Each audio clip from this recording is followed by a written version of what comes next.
एक दिन की बात है, बादशाह अकबर का दरबार लगा हुआ था। शहंशाह जलालुद्दीन मोहम्मद अकबर अपने भव्य सिंहासन पर विराजमान थे। उनके चेहरे पर एक अजब सी मुस्कान थी, एक ऐसी मुस्कान जिसमें आत्मविश्वास और थोड़ा अहंकार मिला हुआ था। दरबार खचाखच भरा हुआ था और सभी नवरत्न अपनी अपनी जगहों पर मौजूद थे और बाकी दरबारी अदब से सिर झुकाए खड़े हुए थे। अकबर ने अपनी भारी आवाज में कहा, दरबारियों, आज हमारे मन में एक विचार आया है। इस पूरी सल्तनत में क्या कोई ऐसा व्यक्ति है जो बुद्धि और चतुराई में हमारा मुकाबला कर सके? सभी दरबारी एक साथ बोल पड़े, नहीं जहांपनाह, आप तो अक्लमंदों के बादशाह हैं। आपकी बुद्धि के आगे तो सूरज भी फीका पड़ जाए। अकबर मुस्कुराए। उनकी नजरें अब बीरबल को ढूंढ रही थी, जो हमेशा की तरह एक शांत कोने में खड़े मंद मंद मुस्कुरा रहे थे। बीरबल, अकबर ने पुकारा, तुम चुप क्यों हो? क्या तुम भी इन सबसे सहमत हो? बीरबल ने अदब से झुककर कहा, आलम पनाह, आपकी बुद्धिमत्ता पर शक करने की जुर्रत कौन कर सकता है? आप यकीनन इस सल्तनत के सबसे बुद्धिमान इंसान हैं। अकबर की मुस्कान और चौड़ी हो गई। तो तुम मानते हो कि तुम्हें या किसी और को मूर्ख बनाना हमारे लिए बच्चों का खेल है? बीरबल ने कहा, जी जहांपनाह, आप किसी को भी मूर्ख बना सकते हैं और कोई हमें मूर्ख बना सकता है? जहांपनाह, इस दुनिया में हर चीज संभव है। बीरबल का जवाब सुनकर अकबर का थोड़ा अहंकार जाग उठा। वो सिंहासन से थोड़ा आगे झुककर बोले, तो तुम्हारा मतलब है कि कोई हमें शहंशाह को मूर्ख बना सकता है? बीरबल, क्या तुम हमें मूर्ख बना सकते हो? ये सीधी चुनौती थी। मुल्ला दो प्याजा और दूसरे दरबारी जो बीरबल से जलते थे, मन ही मन खुश हो गए। आज बीरबल फंस गया था। अगर वो हां कहता तो ये बादशाह की तौहीन होती, और अगर ना कहता तो वो अपनी ही बात से मुकर जाता। बीरबल ने एक पल सोचा, फिर बोले, जहांपनाह, मैं तो आपका एक नाचीज सेवक हूं। मेरी क्या मजाल, लेकिन अगर आप हुक्म दे तो कोशिश की जा सकती है। अकबर जोर से हंसे। कोशिश? ठीक है, तो बीरबल, हम तुम्हें चुनौती देते हैं। आज से 1 महीने के अंदर अगर तुमने हमें मूर्ख बना दिया तो हम तुम्हें 10,000 सोने की मोहरें इनाम में देंगे। लेकिन याद रहे, अगर तुम नाकाम रहे तो तुम्हें हमेशा के लिए ये दरबार छोड़कर जाना होगा। शर्त लग चुकी थी। दरबारियों की सांसें अटक गई। बीरबल ने अपनी जान दांव पर लगा दी थी। बीरबल ने सिर झुकाया, मुझे आपकी शर्त मंजूर है जहांपनाह, लेकिन मेरी भी एक शर्त है। बोलो, अकबर ने कहा।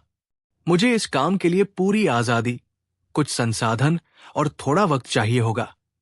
इस दौरान आप मुझसे कोई सवाल नहीं पूछेंगे कि मैं क्या कर रहा हूं।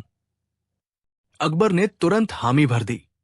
मंजूर है, जाओ बीरबल और अपनी किस्मत आजमाओ। उस दिन के बाद बीरबल दरबार से गायब हो गए। 1 हफ्ता बीता, फिर दूसरा। दरबार में कानाफूसी शुरू हो गई।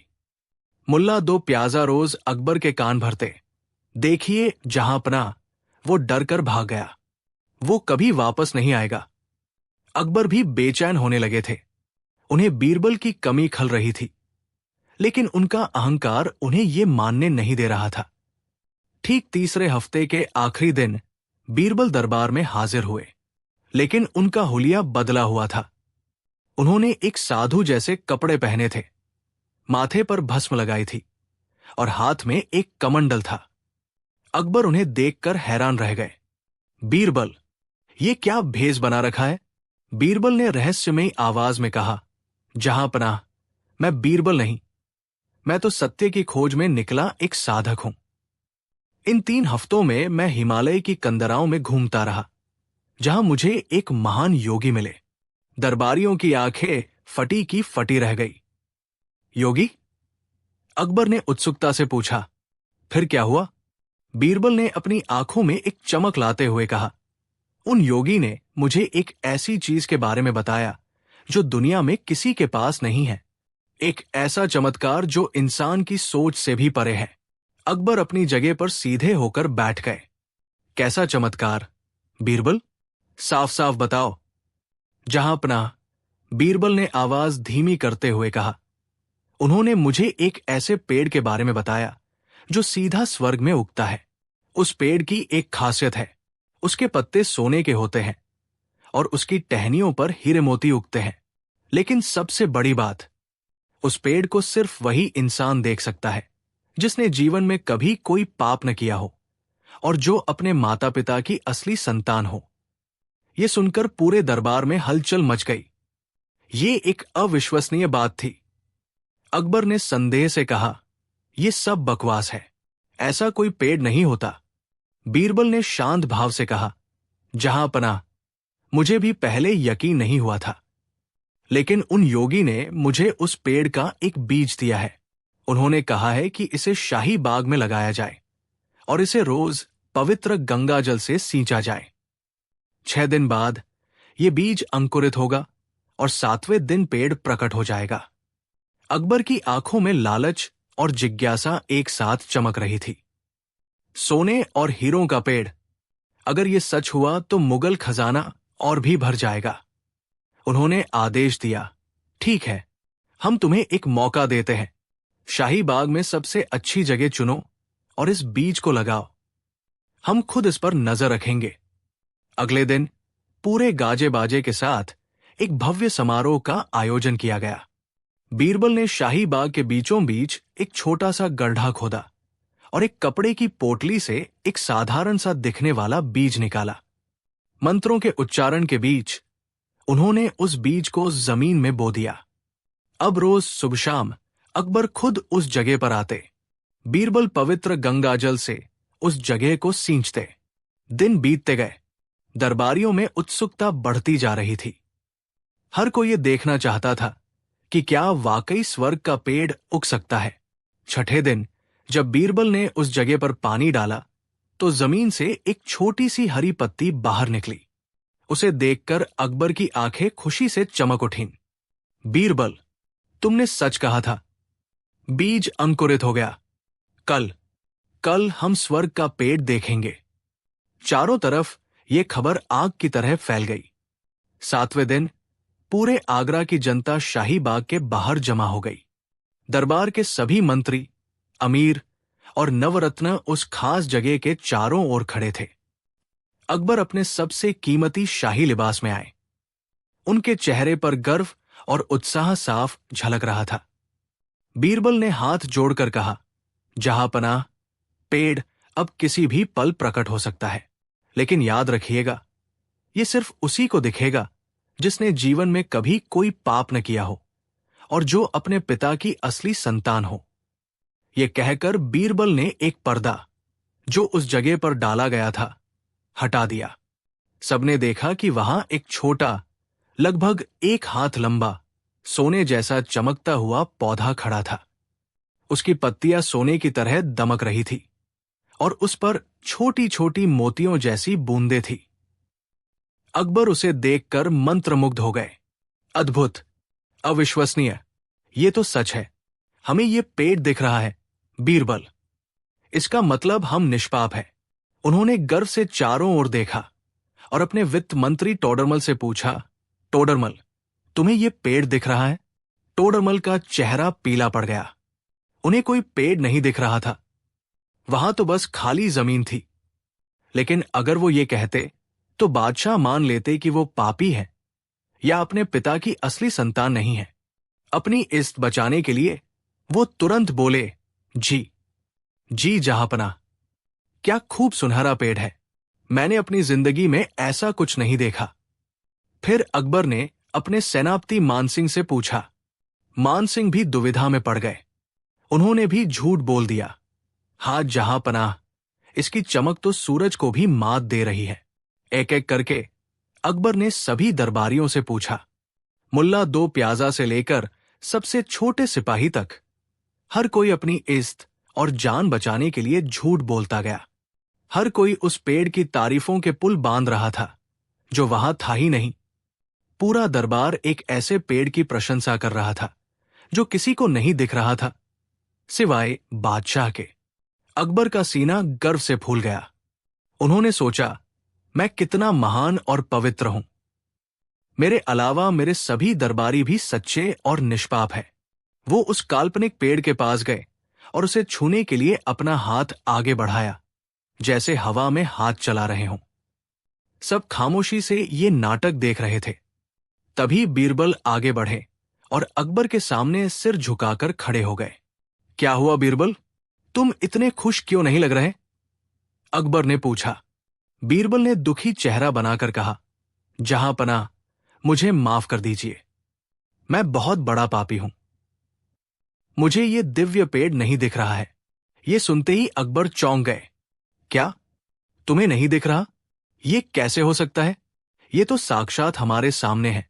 बीरबल ने घुटनों के बल बैठकर कहा, आलम पनाह, मैं शायद अपने पिता की असली संतान भी नहीं हूं। मैं इस लायक नहीं कि स्वर्ग की कोई चीज देख सकूं। मुझे बहुत शर्म आ रही है। मैं इस दरबार में रहने के काबिल नहीं हूं। बीरबल की ये बात सुनकर अकबर को उन पर तरस आ गया। उन्होंने सोचा, बेचारा बीरबल, इतना बुद्धिमान होते हुए भी कितना अभागा है। वो बीरबल को उठाने के लिए आगे बढ़े और बोले, उठो बीरबल, दुखी मत हो। कोई बात नहीं अगर तुम्हें ये पेड़ नहीं दिख रहा। तुम्हारी वफादारी हमारे लिए किसी भी पेड़ से बढ़कर है। जैसे ही अकबर ने ये कहा, बीरबल खड़े हुए और उनके चेहरे पर उनकी वही पुरानी शरारती मुस्कान लौट आई। उन्होंने जोर से कहा, लेकिन जहांपनाह, यहां तो कोई पेड़ है ही नहीं। अकबर का हाथ हवा में ही रुक गया। क्या क्या मतलब है तुम्हारा? बीरबल ने उस जगह की ओर इशारा किया। जहांपनाह, यहां सिर्फ गीली मिट्टी है। मैंने कोई चमत्कारी बीज नहीं बोया था, बस एक साधारण पत्थर का टुकड़ा दबा दिया था। ये जो छोटा सा पौधा आपको दिख रहा है, ये मैंने कल रात ही बाजार से लाकर यहां लगा दिया था और इस पर सोने का पानी चढ़ा दिया था। पूरे दरबार में जैसे बिजली दौड़ गई। सब एक दूसरे का चेहरा देखने लगे। अकबर गुस्से और हैरानी से लाल हो गए। तो ये सब एक धोखा था, एक नाटक? बीरबल ने सिर झुकाकर कहा, जी जहांपनाह, ये सब एक नाटक था। और ये सब दरबारी। अकबर ने घूरकर दरबारियों की ओर देखा। टोडरमल, मानसिंह, मुल्ला दो प्याजा, सबने शर्म से अपनी नजरें झुका ली। ये सब भी झूठ बोल रहे थे? अकबर ने दहाड़कर पूछा। बीरबल ने शांत स्वर में जवाब दिया, जहांपनाह, कोई भी अपनी इज्जत पर दाग नहीं लगवाना चाहता। कोई खुद को पापी या नाजायज संतान साबित नहीं करना चाहता। सबने वही कहा जो आप सुनना चाहते थे। अकबर एक पल के लिए चुप हो गए। उनके दिमाग में सारी बातें एक एक करके घूमने लगी। बीरबल की चुनौती, उसका गायब होना, साधु का भेष, स्वर्ग के पेड़ की कहानी, और फिर दरबारियों का झूठ। और फिर उन्हें याद आया कि उन्होंने खुद उस पेड़ को देखने का दावा किया था, जो वहां था ही नहीं। वो समझ गए, बीरबल ने उन्हें मूर्ख बना दिया था। सिर्फ उन्हें ही नहीं, बल्कि पूरे दरबार को एक साथ मूर्ख बना दिया था। अकबर का गुस्सा धीरे धीरे पिघलने लगा। उनके चेहरे पर एक हल्की सी मुस्कान आई और फिर वो जोर जोर से हंसने लगे। उनकी हंसी पूरे दरबार में गूंज उठी।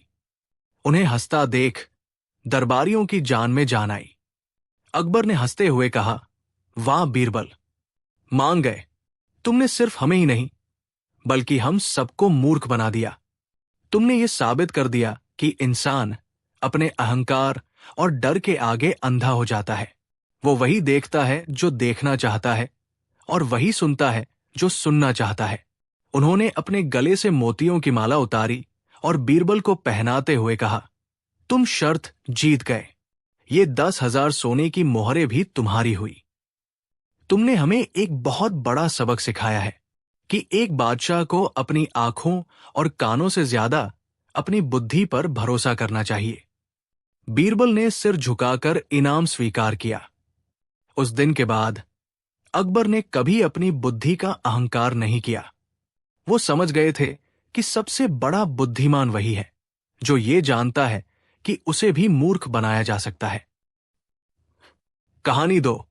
उन दिनों की बात है जब आगरा शहर मुगल सल्तनत की राजधानी हुआ करता था और शहंशाह अकबर के नाम का परचम पूरे हिंदुस्तान में लहरा रहा था।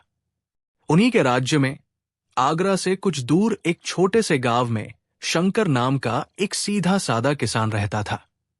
शंकर के पास बहुत ज्यादा जमीन जायदाद तो नहीं थी, बस बाप दादा की छोड़ी हुई जमीन का एक छोटा सा टुकड़ा था, जिस पर वो दिन रात मेहनत करके अपने परिवार का पेट पालता था। उसकी दुनिया छोटी थी पर खुशियों से भरी थी। उसकी एक बेटी थी, राधा, जो अब ब्याह के लायक हो गई थी। शंकर ने अपनी बेटी के लिए एक अच्छा और संस्कारी लड़का ढूंढ लिया था, लेकिन अब उसके सामने सबसे बड़ी चिंता थी शादी के खर्च की। अपनी सारी जमा पूंजी लगाने के बाद भी कुछ पैसे कम पड़ रहे थे। कई रातें उसने इसी चिंता में जागकर गुजार दी। एक दिन उसकी पत्नी ने उसे सलाह दी, क्यों ना आप शहर के बड़े व्यापारी सेठ हराचंद के पास जाएं? सुना है कि वो जरूरतमंदों को कर्ज देते हैं। शंकर को ये बात सही लगी। अगले ही दिन वो अपनी सारी उम्मीदें लेकर सेठ हीराचंद की आलीशान हवेली पर पहुंचा। सेठ हीराचंद पूरे आगरा में अपनी अमीरी के साथ साथ अपनी मीठी जुबान के लिए भी मशहूर था। वो लोगों से ऐसे बात करता था मानो उससे ज्यादा हमदर्द दुनिया में कोई और हो ही नहीं। लेकिन उसकी उस मीठी जुबान के पीछे लालच का ऐसा जहर छिपा था जो अच्छे अच्छों को बर्बाद कर देता था। शंकर ने डरते डरते सेठ को अपनी समस्या बताई। उसने कहा, सेठ जी, मेरी बेटी की शादी है और मुझे 500 सोने की मोहरों की जरूरत है। मैं वादा करता हूं कि अगली फसल कटते ही आपका सारा कर्ज ब्याज समेत चुका दूंगा। हीराचंद ने शंकर को ऊपर से नीचे तक देखा। उसने शंकर के भोलेपन और उसकी मजबूरी को एक ही नजर में भांप लिया। उसके शैतानी दिमाग में एक योजना ने जन्म लिया। उसने अपनी आवाज में शहद घोलते हुए कहा, अरे शंकर, तुम इसे समस्या कहते हो? बेटी की शादी तो खुशी का मौका होता है। चिंता मत करो, मैं हूं ना, तुम मेरे अपने जैसे हो। 500 मोहरे क्या चीज है, तुम 1000 ले लो। बस एक छोटा सा काम करना होगा। शंकर की आंखों में आंसू आ गए। उसने कहा, सेठ जी, आप जो कहेंगे मैं करूंगा। हीराचंद ने कहा, देखो भाई, कागजी कार्रवाई तो करनी पड़ती है। मैं एक कर्जनामा तैयार करवाता हूं, तुम उस पर अपना अंगूठा लगा देना। बस इतनी सी बात है। शंकर तो बेचारा अनपढ़ था, उसे पढ़ना लिखना आता नहीं था। उसने सेठ की बात पर पूरा भरोसा कर लिया। हीराचंद ने अपने मुंशी को बुलाया और कर्जनामा लिखवाने लगा। उसने जोर जोर से सारी शर्तें पढ़ी। 500 मोहरें, ब्याज की दर, लौटाने का समय, सब कुछ सामान्य था। शंकर सिर हिलाता रहा, लेकिन जब मुंशी लिख रहा था, हीराचंद ने धीमी आवाज में एक शर्त और जुड़वा दी। वो शर्त बहुत ही अजीब और खतरनाक थी। उसमें लिखा था, यदि शंकर समय पर कर्ज नहीं चुका पाया तो सेठ हीराचंद को ये अधिकार होगा कि वो शंकर के शरीर से ठीक उसके दिल के ऊपर से एक सैर, लगभग 1 किलो मांस काट ले। ये शर्त इतनी भयानक और इतनी बारीक लिखावट में लिखी गई थी कि किसी का ध्यान उस पर जाना मुश्किल था। मुंशी ने जब कागज शंकर के आगे बढ़ाया तो शंकर ने बिना कुछ सोचे समझे उस पर अपना अंगूठा लगा दिया और 500 मोहरे लेकर खुशी खुशी अपनी बेटी की शादी की तैयारियों में लग गया। समय बीता। शंकर ने अपनी बेटी की शादी बड़ी धूमधाम से की, लेकिन उस साल किस्मत ने उसका साथ नहीं दिया। पहले तो बारिश बहुत कम हुई, जिससे फसल का बड़ा हिस्सा सूख गया, और फिर बची खुची फसल पर टिड्डियों ने हमला कर दिया। शंकर पूरी तरह बर्बाद हो गया। उसके पास सेठ का कर्ज चुकाने के लिए एक फूटी कौड़ी भी नहीं बची। कर्ज चुकाने की तारीख नजदीक आ रही थी और शंकर की चिंता बढ़ती जा रही थी। आखिर में हिम्मत करके वो सेठ हीराचंद के पास पहुंचा। वो सेठ के पैरों में गिर गया और रोते हुए बोला, सेठ जी, मैं बर्बाद हो गया। मेरी फसल चौपट हो गई। मुझे थोड़ी और मोहलत दे दीजिए। मैं आपका एक एक पैसा चुका दूंगा। अब सेठ हीराचंद का असली चेहरा सामने आया। उसकी मीठी जुबान की जगह अब जहरीले शब्द निकल रहे थे। वो जोर से हंसा और बोला, मोहब्बत? शंकर, व्यापार में कोई मोहलत नहीं होती, शर्तें शर्तें होती है। तुम्हें याद है तुमने कर्जनामे पर अंगूठा लगाया था? उसने कर्जनामा निकाला और दरबारियों के सामने उस भयानक शर्त को पढ़ा। ये सुनते ही शंकर के पैरों तले जमीन खिसक गई। एक सेरमास, वो भी दिल के ऊपर से। उसे यकीन ही नहीं हुआ कि कोई इंसान इतना निर्दयी कैसे हो सकता है। हीराचंद ने कहा, अब या तो मेरी 500 मोहरें ब्याज समेत वापस करो, या फिर शर्त के मुताबिक अपने शरीर का मांस कटवाने के लिए तैयार हो जाओ। ये खबर पूरे आगरा में आग की तरह फैल गई। लोगों ने हीराचंद को बहुत धिक्कारा, लेकिन कानून तो सेठ के साथ था। मामला शहर के काजी के पास पहुंचा। काजी ने भी जब वो कर्जनामा देखा जिस पर शंकर का अंगूठा था, तो उन्होंने भी हाथ खड़े कर दिए।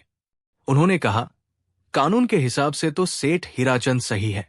अब शंकर के पास आखिरी उम्मीद बची थी, शहंशाह अकबर का दरबार।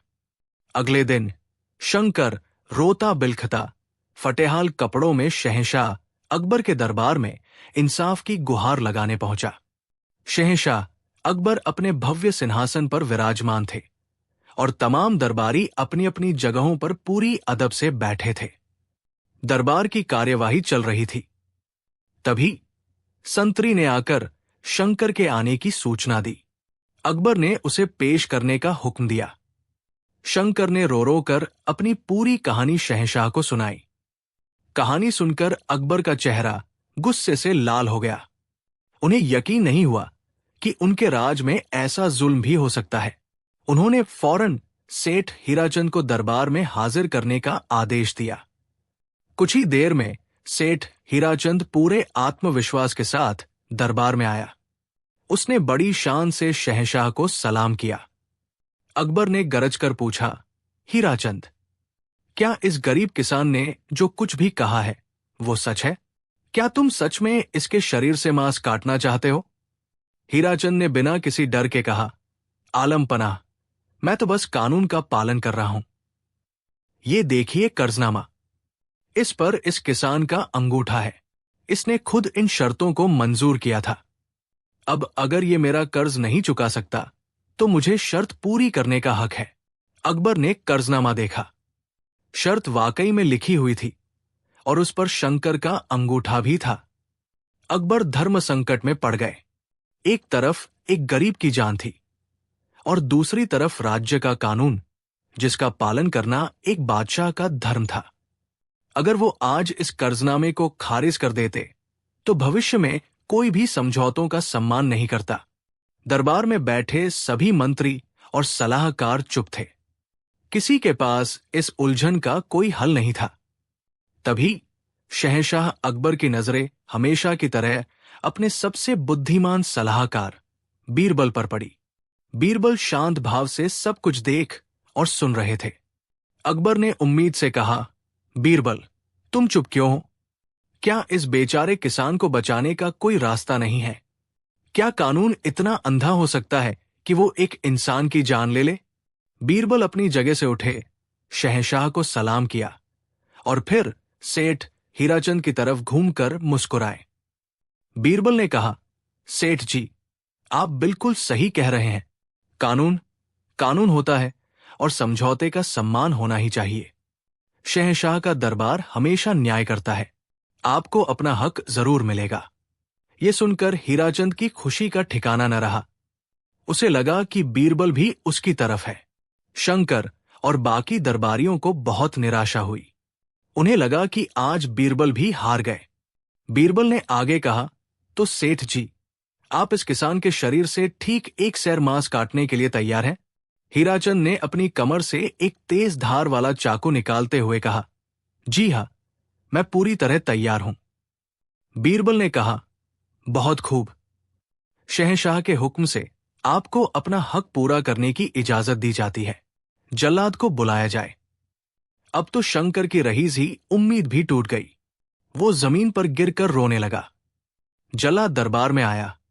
बीरबल ने हीराचंद के हाथ में वो तेज चाकू दिया और कहा, सेठ जी, अब आप अपना काम शुरू कर सकते हैं, लेकिन एक बात का खास ध्यान रखिएगा। हीराचंद ने उत्सुकता से पूछा, कैसी बात? अब बीरबल की आंखों में एक अनोखी चमक थी और उनकी आवाज में लोहे जैसी दृढ़ता। उन्होंने कहा, शर्त के मुताबिक आपको सिर्फ एक सेर मांस काटने का हक है। एक सेर से एक रत्ती भी ज्यादा नहीं होना चाहिए और एक रत्ती भी कम नहीं होना चाहिए। अगर वजन में जरा सा भी फर्क आया तो यह समझौते का उल्लंघन होगा और इसके लिए आपको सजाए मौत दी जाएगी। यह सुनते ही हीराचंद के हाथ से चाकू छूटकर जमीन पर गिर गया। उसका चेहरा सफेद पड़ गया। भला ऐसा कौन सा इंसान है जो बिना तौले ठीक एक सेर मांस काट सके? ये तो नामुमकिन था। लेकिन बीरबल यहीं नहीं रुके। उन्होंने अपनी दूसरी और आखिरी कील ठोंकी। बीरबल ने कहा, और हां, एक बात और सेठ जी, कर्जनामे में सिर्फ मांस काटने की बात लिखी है, खून बहाने की नहीं। इसलिए मांस काटते वक्त शंकर के शरीर से एक बूंद भी खून नहीं निकलना चाहिए। अगर एक भी बूंद खून जमीन पर गिरी तो यह भी कानून के खिलाफ होगा और आपको राज्य की संपत्ति, इंसानी खून को नुकसान पहुंचाने के जुर्म में उम्र कैद की सजा होगी। अब तो सेठ हीराचंद की हालत देखने लायक थी। वो कांपने लगा। उसके माथे से पसीने की नदियां बहने लगी। बिना खून बहाए मांस काटना, यह तो किसी के लिए भी संभव नहीं था। वो समझ गया कि बीरबल ने उसे उसी के जाल में बुरी तरह फंसा दिया है। वो फौरन बीरबल के पैरों में गिर पड़ा और गिड़गिड़ाने लगा, मुझे माफ कर दीजिए बीरबल जी, मुझे माफ कर दीजिए जहांपनाह, मुझसे गलती हो गई।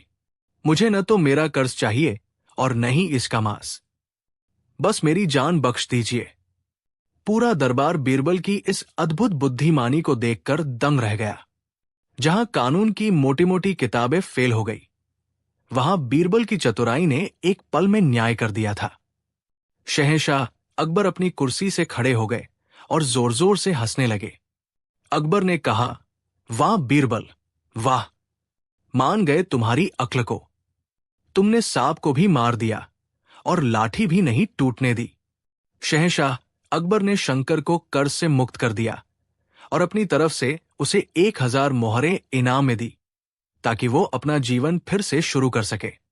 और उस बेईमान व्यापारी हीराचंद को धोखाधड़ी और एक निर्दोष की जान लेने की कोशिश करने के जुर्म में जेल में डाल दिया और उसकी सारी संपत्ति जब्त करके गरीबों में बंटवा दी।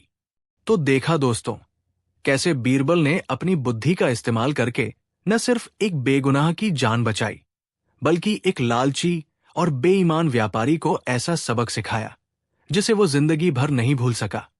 ये कहानी हमें सिखाती है कि बुराई चाहे कितनी भी चालाक क्यों न हो, सच्चाई और बुद्धिमानी के सामने उसे एक न एक दिन घुटने टेकने ही पड़ते हैं।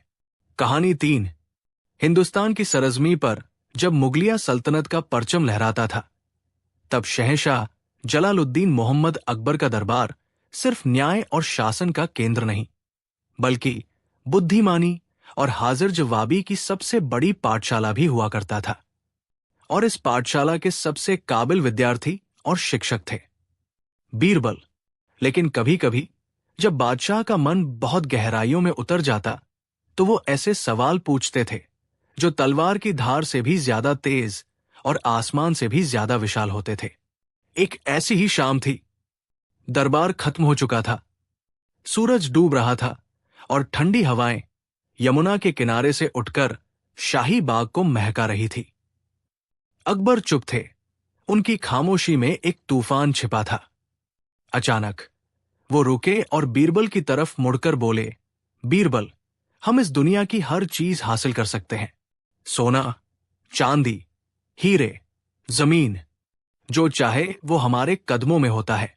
लेकिन आज हमारे मन में कुछ ऐसे सवाल हैं जो दौलत और ताकत से परे हैं। बीरबल ने अदब से सिर झुकाकर कहा, हुक्म कीजिए जहांपनाह, आपके मन की उलझन को सुलझाना ही तो मेरा धर्म है। अकबर की आंखों में एक अजीब सी चमक थी, एक चुनौती की चमक। उन्होंने कहा, बीरबल, हम तुम्हारी बुद्धिमानी की परीक्षा लेना चाहते हैं, जैसी पहले कभी नहीं ली। हम तुमसे 3 ऐसी चीजें चाहते हैं जो इस दुनिया में है, पर उन्हें लाना लगभग नामुमकिन है। दरबार के कुछ खास मंत्री जो थोड़ी दूरी पर खड़े थे, उनके कान खड़े हो गए। उन्हें लगा कि आज बीरबल की चतुराई का अंत निश्चित है। बीरबल की मुस्कान शांत थी। आलम पनाह, आप हुक्म तो दीजिए। आपका सेवक कोशिश करने से पीछे नहीं हटेगा। अकबर ने अपनी पहली उंगली उठाई और कहा, पहली चीज, हमें एक ऐसी चीज लाकर दो जो हर जगह समा जाए, लेकिन जिसका अपना कोई आकार या जगह न हो। यह सुनकर बीरबल के चेहरे पर एक पल के लिए सोच की लकीरें उभरी। यह कैसा सवाल था? ऐसी कौन सी चीज हो सकती है जो हर जगह हो पर कहीं भी न हो? अकबर ने अपनी दूसरी उंगली उठाई। दूसरी चीज, हमें कुछ ऐसा लाकर दो जो हर इंसान के पास है, पर जिसे आज तक किसी ने अपनी आंखों से देखा नहीं। अब तो बीरबल के साथ साथ बाकी दरबारी भी चकरा गए। ये पहेली और भी ज्यादा उलझी हुई थी। हर किसी के पास है, पर कोई देख नहीं सकता। अकबर के चेहरे पर अब एक गंभीर भाव था।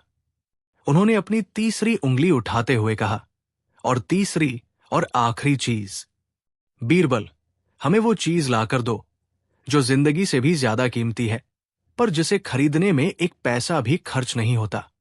3 सवाल, 3 असंभव मांगे।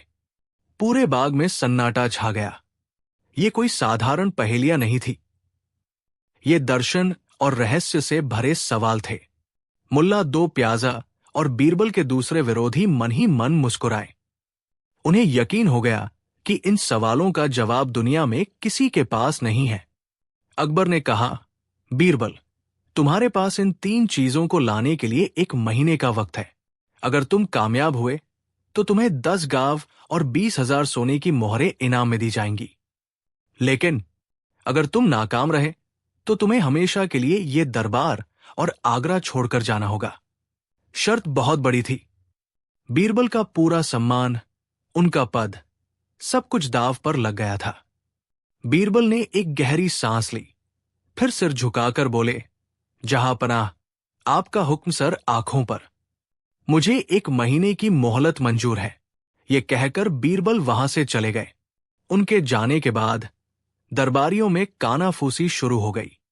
अब फंसा ऊंट पहाड़ के नीचे, मुल्ला दो प्याजा ने कहा, ये कोई हरे घोड़े या कौओं की गिनती का मामला नहीं है। ये तो असंभव है। 1 दिन बीता, 2 दिन बीते, पूरा 1 हफ्ता गुजर गया। बीरबल दरबार में नहीं आए। दूसरा हफ्ता बीता, बीरबल का कोई अतापता नहीं था। अकबर बेचैन होने लगे। क्या बीरबल डरकर भाग गए? क्या उन्होंने हार मान ली? मुल्ला दो प्याजा रोज बादशाह के कान भरते, मैंने तो पहले ही कहा था जहांपनाह, वो अहंकारी है।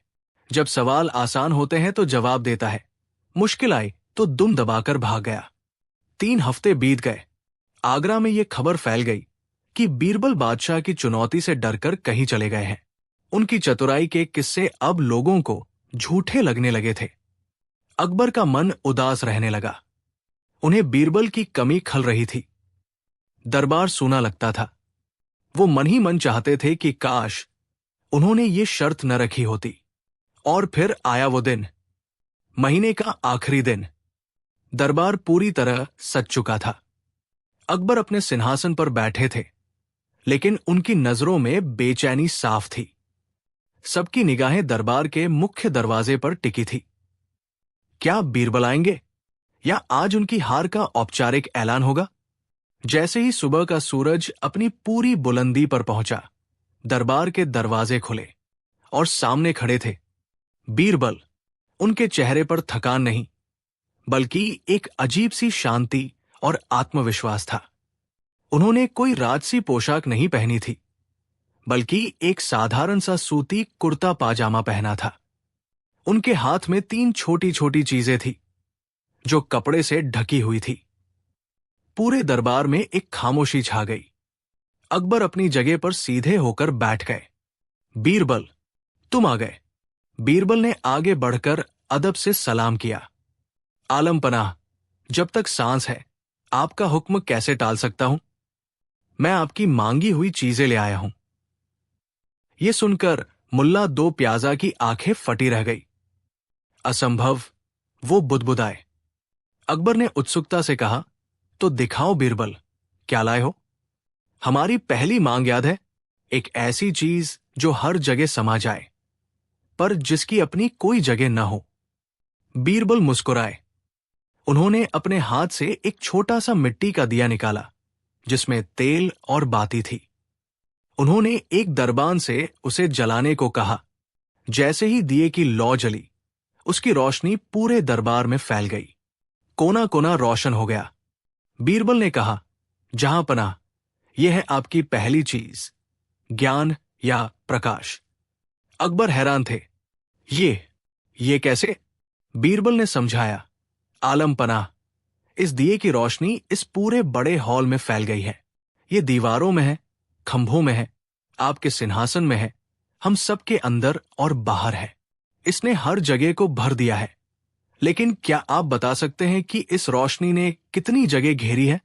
क्या इसने किसी चीज को अपनी जगह से हटाया? नहीं, ज्ञान भी ठीक इसी प्रकाश की तरह होता है। वो हर इंसान के दिमाग में, हर किताब के पन्ने में, हर ज्ञानी की बातों में समा सकता है, लेकिन उसकी अपनी कोई भौतिक जगह नहीं होती। वो असीम है। अकबर निशब्द रह गए। क्या अद्भुत जवाब था। सरल लेकिन गहरा। उन्होंने सिर हिलाकर अपनी सहमति दी। वाह बीरबल, वाह।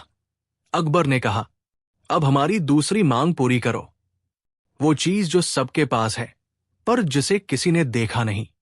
बीरबल ने अब अपनी झोली से एक छोटा सा मखमल का संदूक निकाला।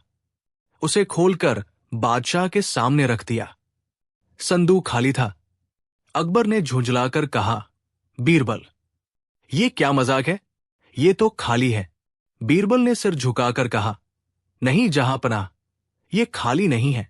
इसमें आपकी दूसरी चीज है, विश्वास। सब हैरान थे।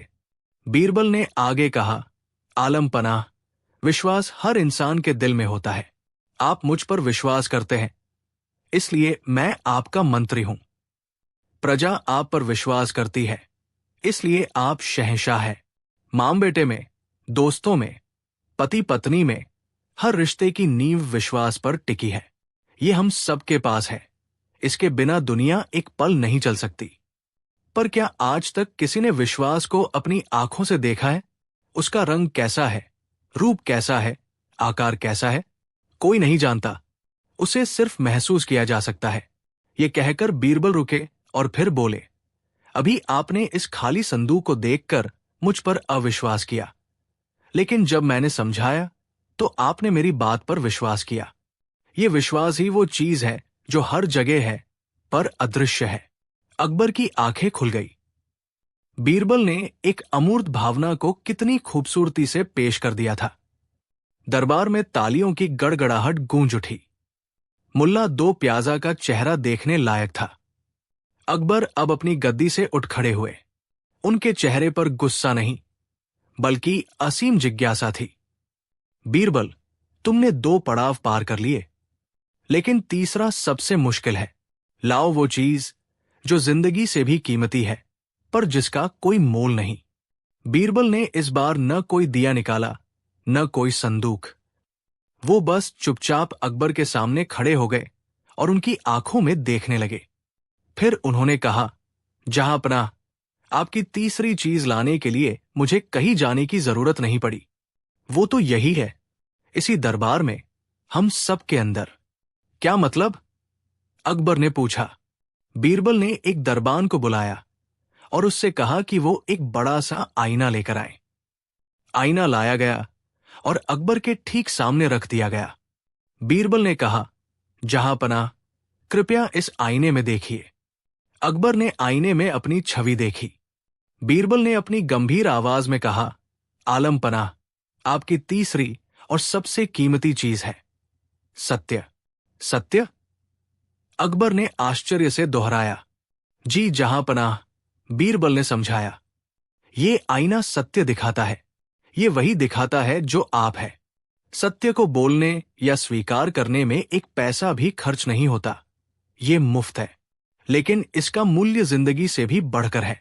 इतिहास गवाह है कि महान लोगों ने सत्य के लिए अपनी जान दे दी, पर झूठ के आगे सिर नहीं झुकाया। एक इंसान की इज्जत, उसका चरित्र, उसका ईमान, सब कुछ सत्य पर ही टिका होता है। जिस इंसान की जिंदगी में सत्य नहीं, उसकी जिंदगी किसी जानवर से कम नहीं। इसीलिए सत्य जिंदगी से भी ज्यादा कीमती है। बीरबल का यह जवाब सुनकर अकबर स्तब्ध रह गए। उनकी आंखों में पानी भर आया। यह सिर्फ एक पहेली का जवाब नहीं था, यह जिंदगी का सबसे बड़ा फलसफा था। उन्होंने आगे बढ़कर बीरबल को गले लगा लिया। बीरबल, तुम सिर्फ हमारे मंत्री नहीं, हमारे गुरु हो। तुमने आज हमें वो ज्ञान दिया है जो बड़ी बड़ी किताबों में भी नहीं मिलता। तुमने साबित कर दिया कि दुनिया की सबसे कीमती चीजें दौलत से नहीं, बल्कि बुद्धि और विवेक से हासिल की जाती है।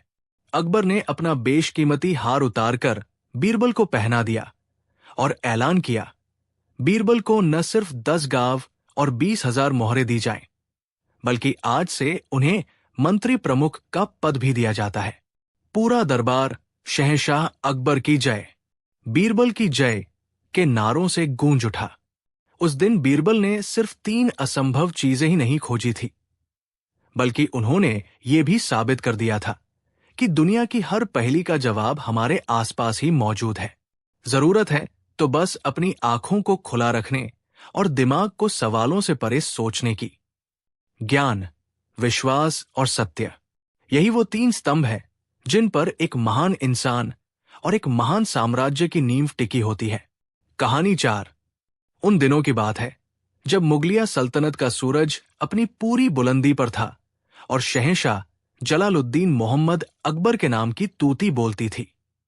उनका दरबार न्याय, कला और बुद्धिमानी का एक ऐसा संगम था जहां दूर दूर से लोग अपनी परेशानियां लेकर आते थे और उन्हें हमेशा सही समाधान मिलता था।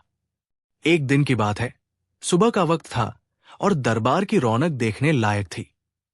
शहंशाह अकबर अपने भव्य सिंहासन पर विराजमान थे और तमाम दरबारी, मंत्रीगण और सलाहकार अपनी अपनी जगहों पर पूरी अदब से बैठे थे। महल के झरोखों से आती सुनहरी धूप दरबार में एक दैवीय आभा बिखेर रही थी। शहंशाह का मूड आज बेहद खुशगवार था। राज्य में चारों ओर अमन चैन था, खजाना भरा हुआ था और प्रजा खुशहाल थी। इसी खुशनुमा माहौल में एक सेवक ताजे और रसीले फलों से भरी एक तश्तरी लेकर शहंशाह के सामने हाजिर हुआ। फलों में एक बड़ा ही मीठा और खुशबूदार खरबूजा भी था, जिसे देखकर शहंशाह के मुंह में पानी आ गया।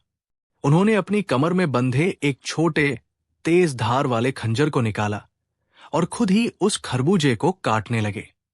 दरबारी उनकी इस सादगी को देखकर मन ही मन मुस्कुरा रहे थे।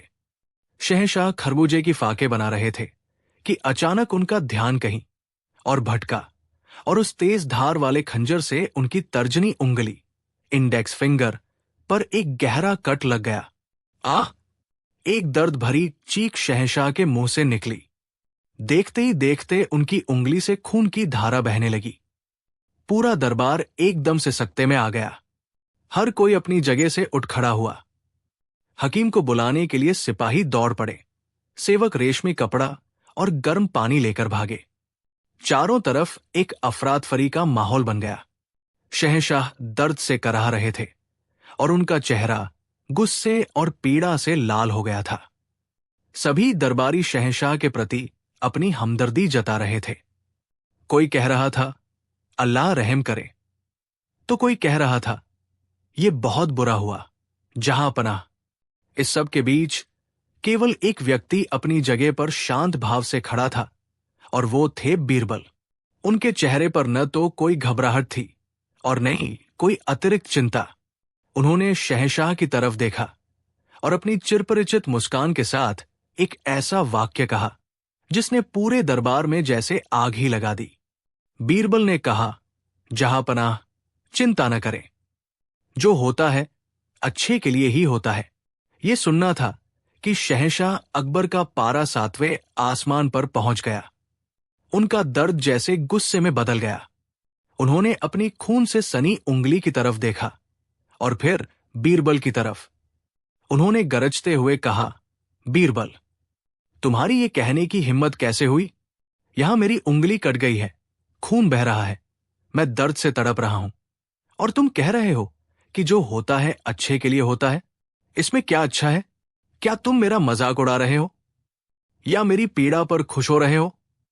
बीरबल ने सिर झुकाकर विनम्रता से कहा, नहीं जहांपनाह, गुस्ताखी माफ हो। मेरा ऐसा कोई इरादा नहीं था। मैं तो बस जीवन का एक गहरा सत्य बता रहा था। ईश्वर जो भी करता है उसके पीछे कोई न कोई भलाई छिपी होती है जिसे हम तुरंत नहीं देख पाते। लेकिन अकबर इस वक्त कुछ भी सुनने या समझने की हालत में नहीं थे। उन्हें लगा कि बीरबल उनकी तकलीफ का अपमान कर रहे हैं। उनका गुस्सा अब काबू से बाहर हो चुका था। उन्होंने सैनिकों को हुक्म दिया, ले जाओ इस नासमझ इंसान को हमारी नजरों से दूर और डाल दो इसे महल की सबसे अंधेरी कालकोठरी में, जब तक इसे अपनी गलती का एहसास न हो और ये मुझसे माफी न मांगे तब तक इसे वहीं सड़ने दो। इसे भी तो पता चले कि जब बुरा होता है तो कैसा महसूस होता है। दरबार में सन्नाटा छा गया। किसी को यकीन नहीं हो रहा था कि शहंशाह ने अपने सबसे प्रिय मित्र को इतनी कठोर सजा दे दी है। बीरबल के दुश्मनों जैसे मुल्ला दो प्याजा के चेहरों पर एक कुटिल मुस्कान थी, लेकिन बीरबल के चेहरे पर अब भी कोई शिकन नहीं थी। उन्होंने शांत भाव से शहंशाह के हुक्म को स्वीकार किया, उन्हें सलाम किया और सैनिकों के साथ कालकोठरी की ओर चल दिए। जाते जाते भी उनके होठों पर वही बात थी, जो होता है अच्छे के लिए होता है। कई दिन बीत गए। शहंशाह की उंगली पर तो मरहम पट्टी हो गई और घाव भी धीरे धीरे भरने लगा, लेकिन उनके दिल पर एक घाव लग गया था।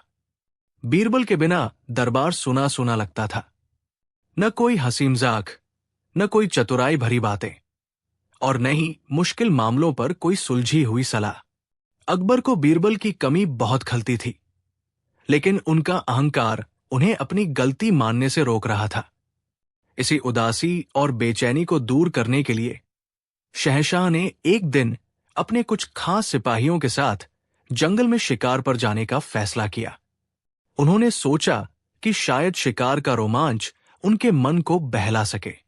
अगले दिन वो अपने घोड़े पर सवार होकर घने जंगल की ओर निकल पड़े। जंगल बहुत ही विशाल और रहस्यमयी था। ऊंचे ऊंचे पेड़ ऐसे खड़े थे मानो आसमान को छू रहे हों, और जंगल इतना घना था कि सूरज की एक किरण भी जमीन तक नहीं पहुंच पा रही थी। शिकार की धुन में शहंशाह एक तेज दौड़ते हिरण का पीछा करते करते अपने सैनिकों से बहुत आगे निकल गए। हिरण उन्हें जंगल के और भी गहरे और अनजान हिस्से में ले गया और फिर अचानक उनकी नजरों से ओझल हो गया। जब अकबर रुके तो उन्हें एहसास हुआ कि वो रास्ता भटक गए हैं। चारों तरफ बस पेड़ ही पेड़ थे और डरावनी खामोशी। उन्होंने अपने सैनिकों को आवाज लगाई, लेकिन दूर दूर तक कोई जवाब नहीं आया। शाम ढलने लगी थी और जंगल में अंधेरा और भी घना होता जा रहा था। थके हारे शहंशाह एक रास्ता खोजने की कोशिश कर रहे थे कि अचानक झाड़ियों के पीछे से कुछ अजीबोगरीब दिखने वाले लोग निकले। वो एक जंगली आदिवासी कबीले के लोग थे।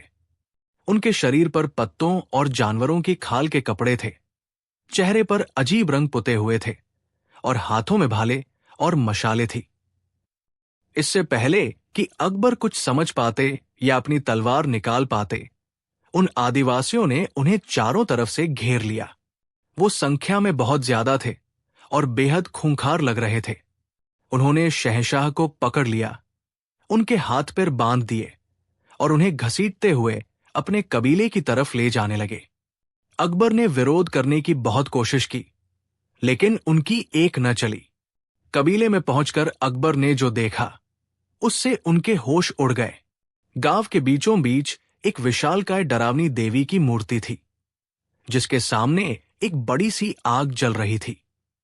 कबीले के लोग उस मूर्ति के चारों ओर नाच गा रहे थे और अजीब अजीब भाषा में कुछ मंत्र पढ़ रहे थे। अकबर को समझने में देर नहीं लगी कि ये लोग अपनी देवी को प्रसन्न करने के लिए इंसानी बलि देते हैं, और आज की बलि वो खुद थे।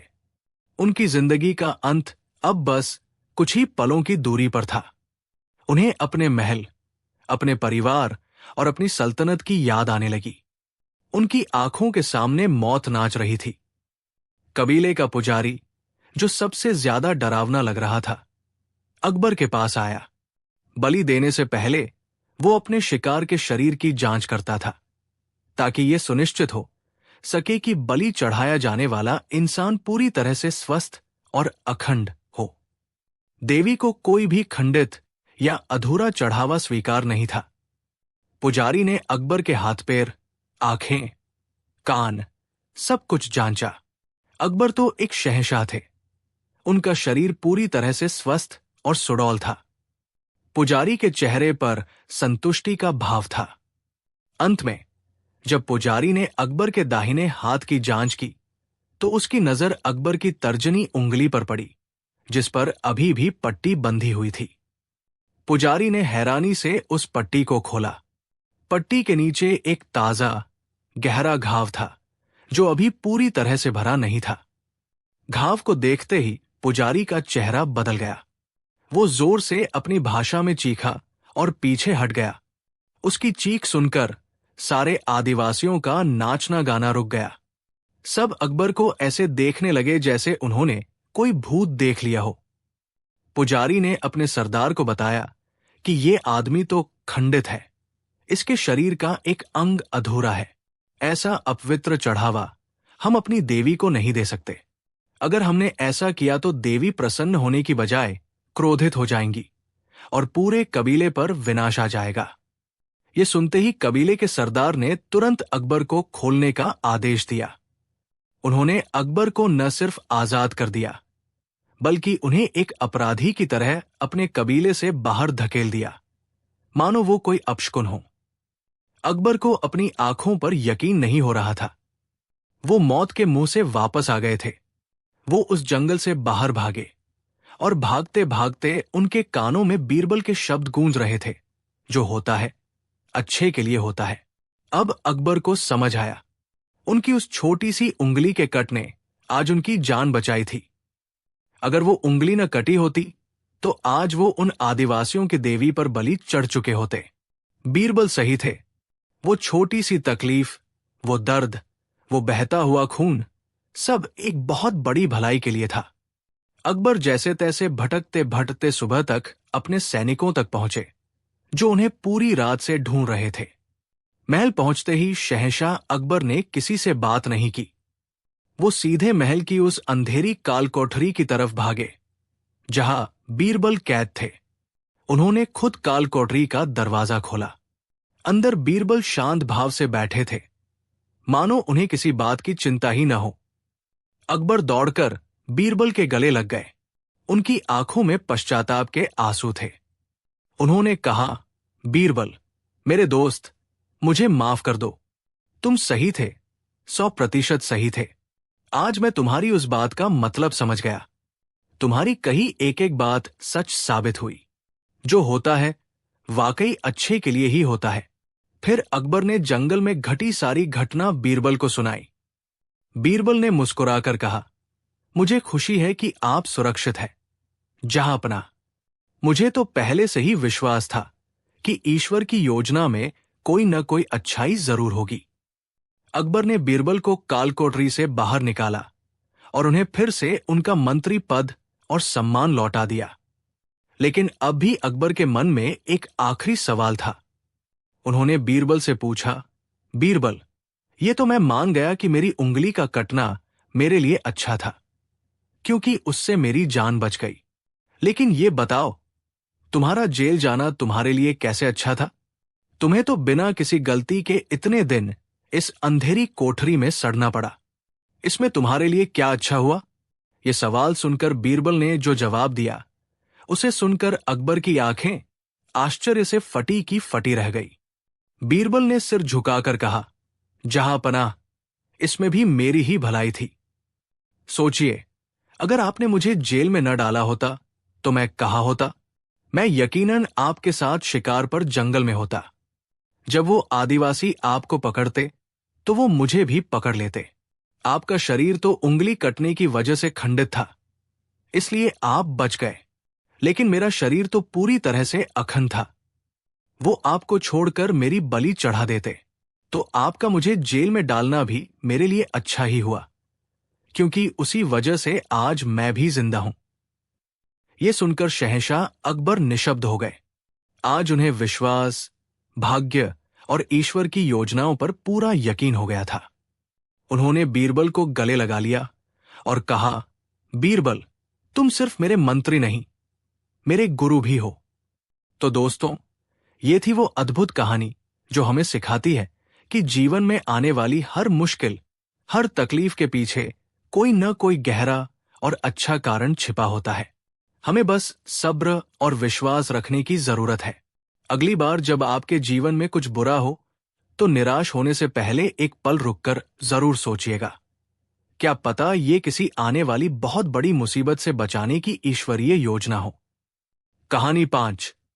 उन दिनों की बात है जब भारतवर्ष पर शहंशाह जलालुद्दीन मोहम्मद अकबर का राज था। आगरा शहर अपनी शानो शौकत और व्यापार के लिए पूरी दुनिया में मशहूर था। यहां की गलियों में देश विदेश के व्यापारी आया करते थे। इन्हीं गलियों में एक बहुत ही शरीफ और नेक दिल व्यापारी रहता था, जिसका नाम था सेठ मानिकचंद। सेठ मानिकचंद बहुत ही ईश्वर भक्त और ईमानदार इंसान था। उसने अपनी जवानी में बहुत मेहनत की थी और व्यापार में काफी नाम कमाया था। लेकिन जैसे जैसे उसकी उम्र ढल रही थी, उसके मन में वैराग्य जागने लगा था। उसके जीवन की एक ही अंतिम इच्छा थी, तीर्थ यात्रा पर जाना। वो चाहता था कि जीवन के अंतिम पड़ाव में वो सब कुछ छोड़कर ईश्वर के दर्शन करे और पुण्य कमाए। आखिरकार वो शुभ घड़ी आ ही गई जब मानिकचंद ने लंबी तीर्थ यात्रा पर जाने का पक्का मन बना लिया। उस जमाने में यात्राएं आज की तरह आसान नहीं थी। घोड़ों और बैलगाड़ियों का सफर था, जिसमें महीनों और कभी कभी तो कई साल लग जाते थे। मानिकचंद ने अपनी यात्रा की तैयारियां शुरू कर दी। उसने अपनी दुकान बेच दी, अपने सारे उधार चुका दिए और अपनी सारी जमीन जायदाद को बेचकर नकद रकम जमा कर ली। सब कुछ निपटाने के बाद मानिकचंद के पास अपनी जीवन भर की कमाई के रूप में एक 000 सोने की मोहरें बची। ये उसके बुढ़ापे का एकमात्र सहारा था। अब मानिकचंद के सामने एक बड़ी समस्या आ खड़ी हुई। इतनी बड़ी रकम साथ लेकर यात्रा पर जाना खतरे से खाली नहीं था। रास्तों में ठगों और लुटेरों का डर था और घर पर इसे छोड़कर जा नहीं सकता था, क्योंकि घर सालों तक बंद रहने वाला था। उसने बहुत सोचा और फिर उसे एक तरकीब सूझी। उसने सोचा कि क्यों न अपनी ये दौलत अपने सबसे करीबी दोस्त और पड़ोसी सेठ गोवर्धन दास के पास रखते। गोवर्धन दास भी एक व्यापारी था और मानिकचंद उस पर आंख बंद करके भरोसा करता था। दोनों का बचपन साथ में बीता था, लेकिन मानिकचंद समझदार भी था। वो अपनी दौलत का ढिंढोरा नहीं पीटना चाहता था। उसने अपनी सुरक्षा के लिए एक योजना बनाई। वो बाजार गया और एक बड़ा, मजबूत मिट्टी का घड़ा खरीद लाया। रात के अंधेरे में उसने अपनी 1000 सोने की मोहरें उस घड़े के तल नीचे में रख दी। मोहरें रखने के बाद उसने बाजार से ढेर सारे ताजे और हरे जैतून खरीदे। उसने उन मोहरों को जैतून से पूरी तरह ढक दिया। अब अगर कोई उस घड़े को खोलकर देखता तो उसे यही लगता कि यह घड़ा सिर्फ जैतून के फलों से भरा हुआ है। सोने का कहीं नामो निशान नहीं दिखता था।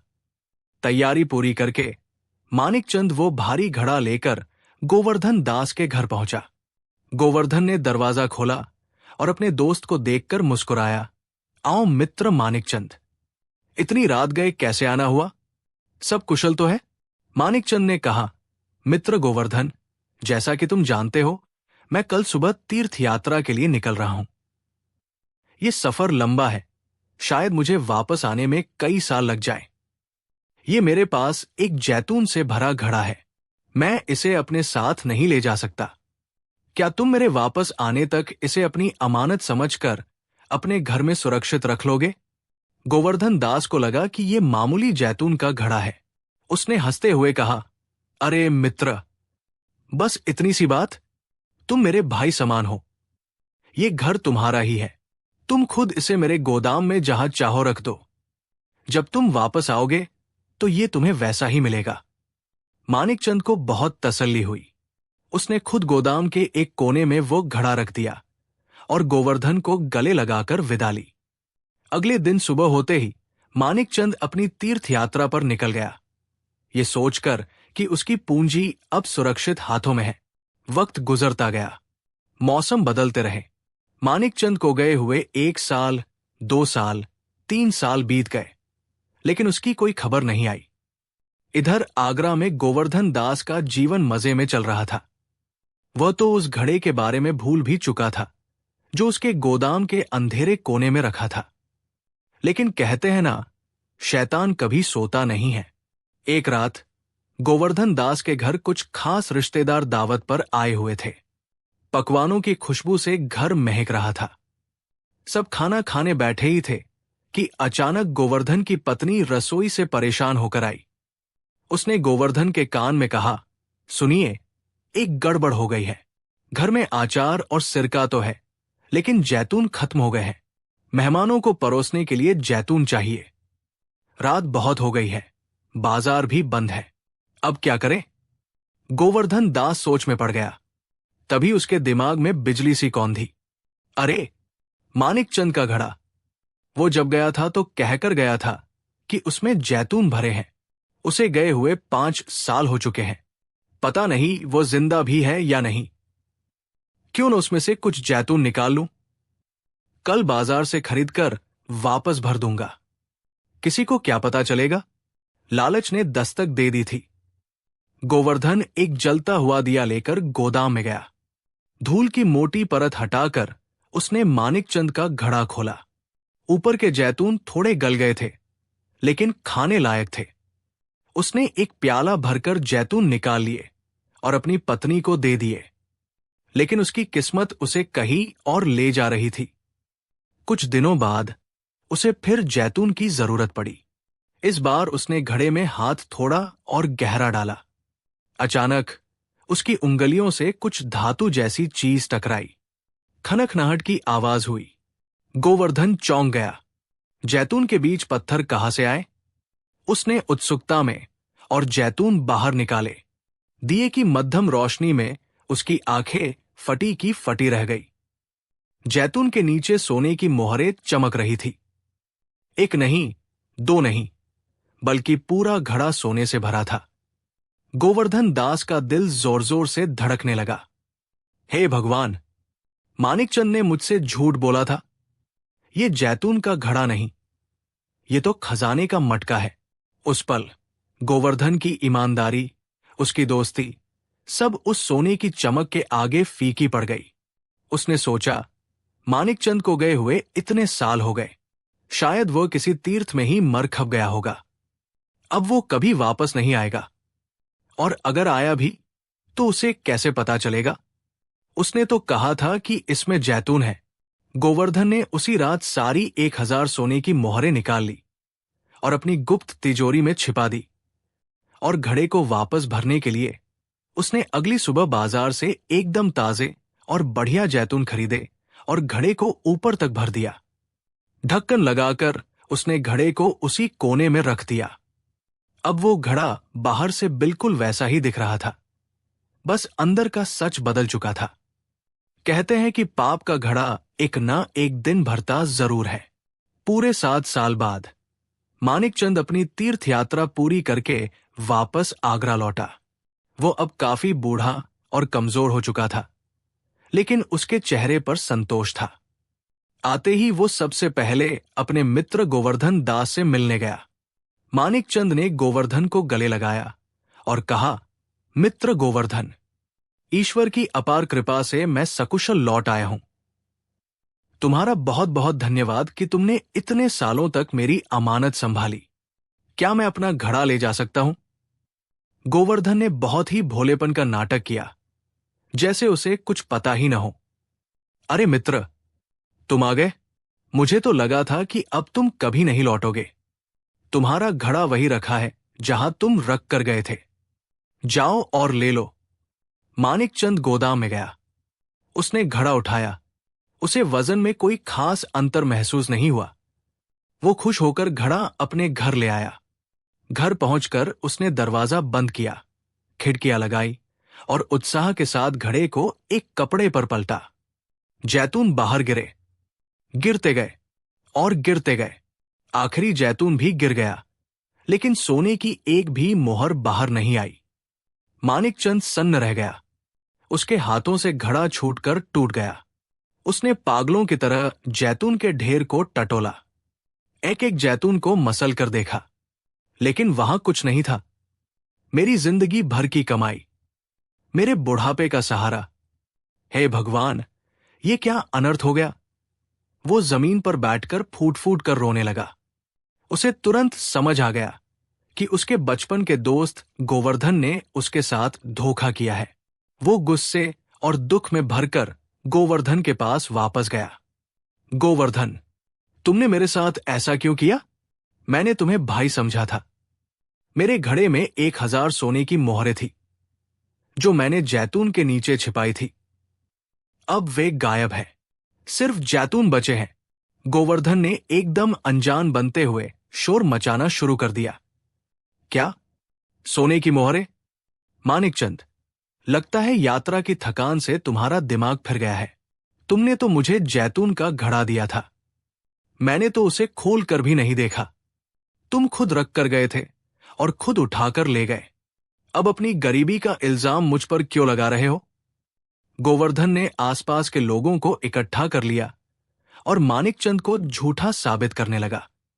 मानिकचंद ने बहुत कस्में खाई, ईश्वर का वास्ता दिया, लेकिन गोवर्धन अपनी बात पर अड़ा रहा। हारकर मानिकचंद ने शहर के काजी, न्यायाधीश का दरवाजा खटखटाया। मुकदमा चला, लेकिन गोवर्धन बहुत शातिर था। उसने काजी के सामने कहा, हुजूर, ये आदमी झूठ बोल रहा है। कोई सबूत है कि इसने घड़े में सोना रखा था? कोई गवाह है जिसने इसे सोना रखते हुए देखा हो?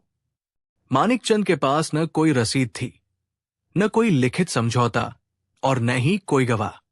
वो तो भरोसे पर गया था। सबूतों की कमी के कारण काजी साहब भी मजबूर थे। उन्होंने गोवर्धन दास को बरी कर दिया। मानिकचंद पूरी तरह टूट गया।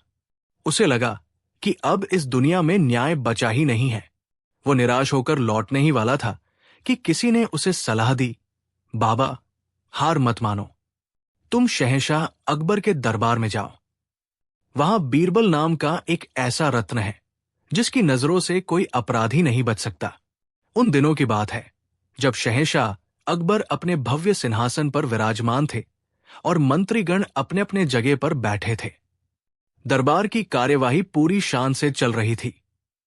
तभी बूढ़ा मानिकचंद कांपते हुए दरबार में दाखिल हुआ और शहंशाह के सामने गिर पड़ा।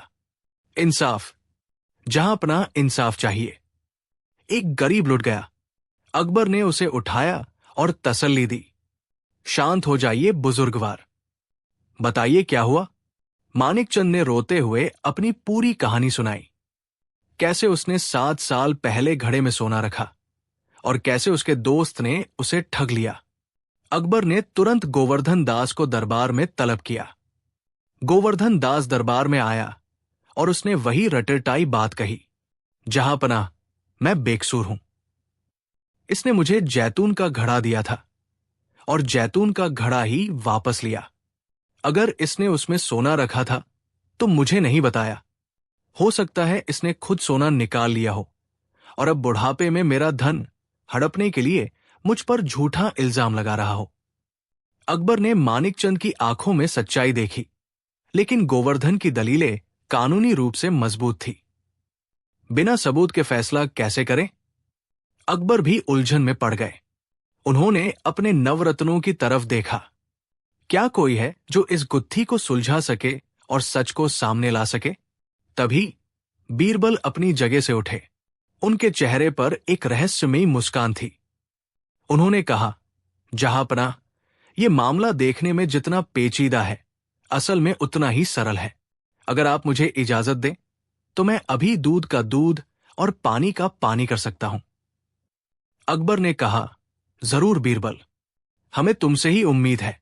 बीरबल ने मानिकचंद से कहा, सेठ मानिकचंद, क्या आपके पास वो घड़ा और वो जैतून अभी भी है? मानिकचंद ने कहा, जी हुजूर, मैंने उन्हें सबूत के तौर पर संभाल कर रखा है। बीरबल ने आदेश दिया, उस घड़े और उन जैतूनों को दरबार में पेश किया जाए। गोवर्धन दास मन ही मन बहुत खुश हो रहा था। वो सोच रहा था, अरे जैतून तो जैतून होते हैं, बीरबल भला जैतून देखकर कैसे बता पाएगा कि मैंने चोरी की है? सोना तो मैंने कब का गला दिया। घड़ा दरबार में लाया गया। बीरबल ने घड़े में से मुट्ठी भर जैतून निकाले। उन्होंने उन जैतूनों को ध्यान से देखा, उन्हें दबाकर देखा और फिर अपने एक सेवक को कुछ कान में फुसफुसाया। थोड़ी देर बाद दरबार में 3 से 4 पगड़ीधारी लोग आए। ये कोई साधारण लोग नहीं थे। ये आगरा के सबसे मशहूर और अनुभवी जैतून के व्यापारी, ऑलिव एक्सपर्ट्स थे।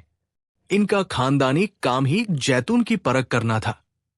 बीरबल ने उन व्यापारियों से कहा, महानुभावों, मैं चाहता हूं कि आप इस घड़े के जैतूनों को चखें और अपनी विशेषज्ञ राय दें कि ये जैतून कितने पुराने हैं और इनकी हालत कैसी है। गोवर्धन दास के माथे पर अब पसीने की बूंदें चमकने लगी थी। उसे अपनी गलती का एहसास होने लगा था, लेकिन वो अब कुछ नहीं कर सकता था। व्यापारियों ने एक एक करके जैतून चखे। उन्होंने जैतून को तोड़ा, सूंघा और आपस में धीरे धीरे बात की। फिर उनमें से सबसे बुजुर्ग और अनुभवी व्यापारी आगे आए और शहंशाह को सलाम किया। बीरबल ने पूछा, तो बताइए, आपकी राय क्या है इन जैतूनों के बारे में? व्यापारी ने जो जवाब दिया, उसने गोवर्धन दास के पैरों तले से जमीन खिसका दी। व्यापारी ने कहा, जहांपनाह, हमने इन जैतूनों को अच्छी तरह परखा है। इनका स्वाद बहुत ताजा है और इनमें अभी भी कसैलापन मौजूद है। हम दावे के साथ कह सकते हैं कि ये जैतून इसी साल की फसल के हैं। इन्हें पेड़ से टूटे हुए 6 महीने से ज्यादा वक्त नहीं हुआ है। ये सुनते ही पूरे दरबार में सन्नाटा छा गया। बीरबल की आंखों में विजय की चमक आ गई। उन्होंने व्यापारी से फिर पूछा, क्या आप यकीन से कह सकते हैं, क्या ये जैतून 7 साल पुराने हो सकते हैं? व्यापारी जोर से हंसा, 7 साल? हुजूर, मजाक मत कीजिए। जैतून अगर नमक और सिरके में भी रखे जाएं, तो 2 या 3 साल से ज्यादा नहीं टिकते। वे काले पड़ जाते हैं, सिकुड़ जाते हैं और सड़ जाते हैं। 7 साल पुराना जैतून तो खाद बन गया होता। ये जैतून तो बिल्कुल ताजा है, जैसे अभी कुछ महीने पहले ही बाजार से खरीदे गए हों। अब बीरबल गोवर्धन दास की तरफ मुड़े। उनकी आवाज में अब नरमी नहीं, बल्कि एक कड़क ललकार थी। गोवर्धन दास, तुमने सुना इन विशेषज्ञों ने क्या कहा? मानिकचंद 7 साल पहले यात्रा पर गया था। अगर ये वही जैतून होते जो वो रख कर गया था, तो अब तक सड़ चुके होते।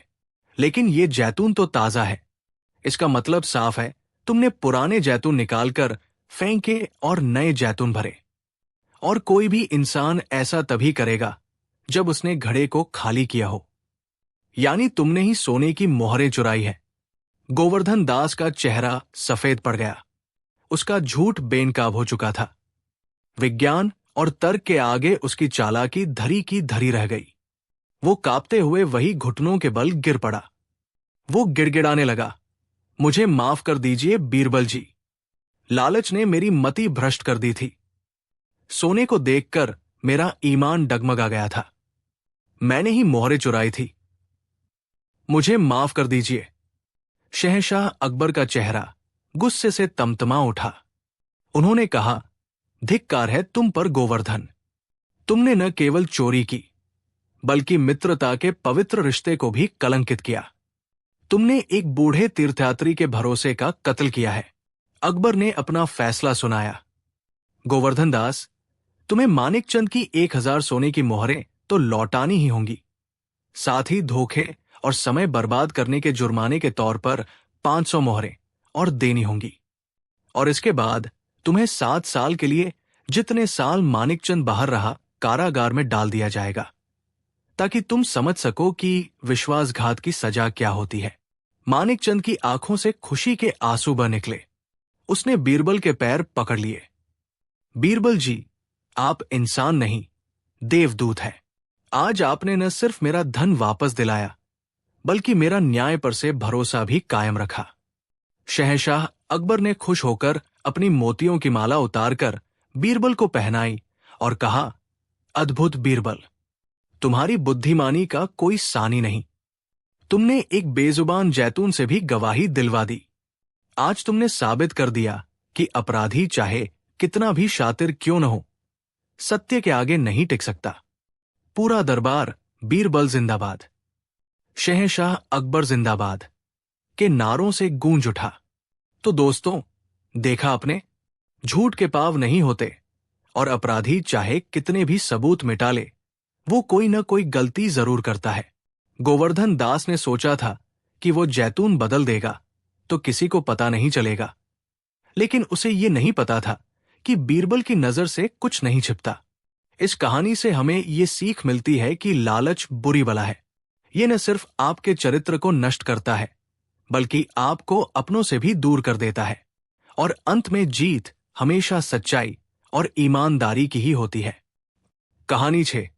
हिंदुस्तान की सरजमी पर जब शहंशाह जलालुद्दीन मोहम्मद अकबर का राज था, तो उनकी सल्तनत सिर्फ अपनी विशालता के लिए ही नहीं, बल्कि अपने न्याय, अपनी कला और अपने नवरत्नों के लिए भी जानी जाती थी। और उन नवरत्नों में सबसे चमकदार हीरा थे बीरबल।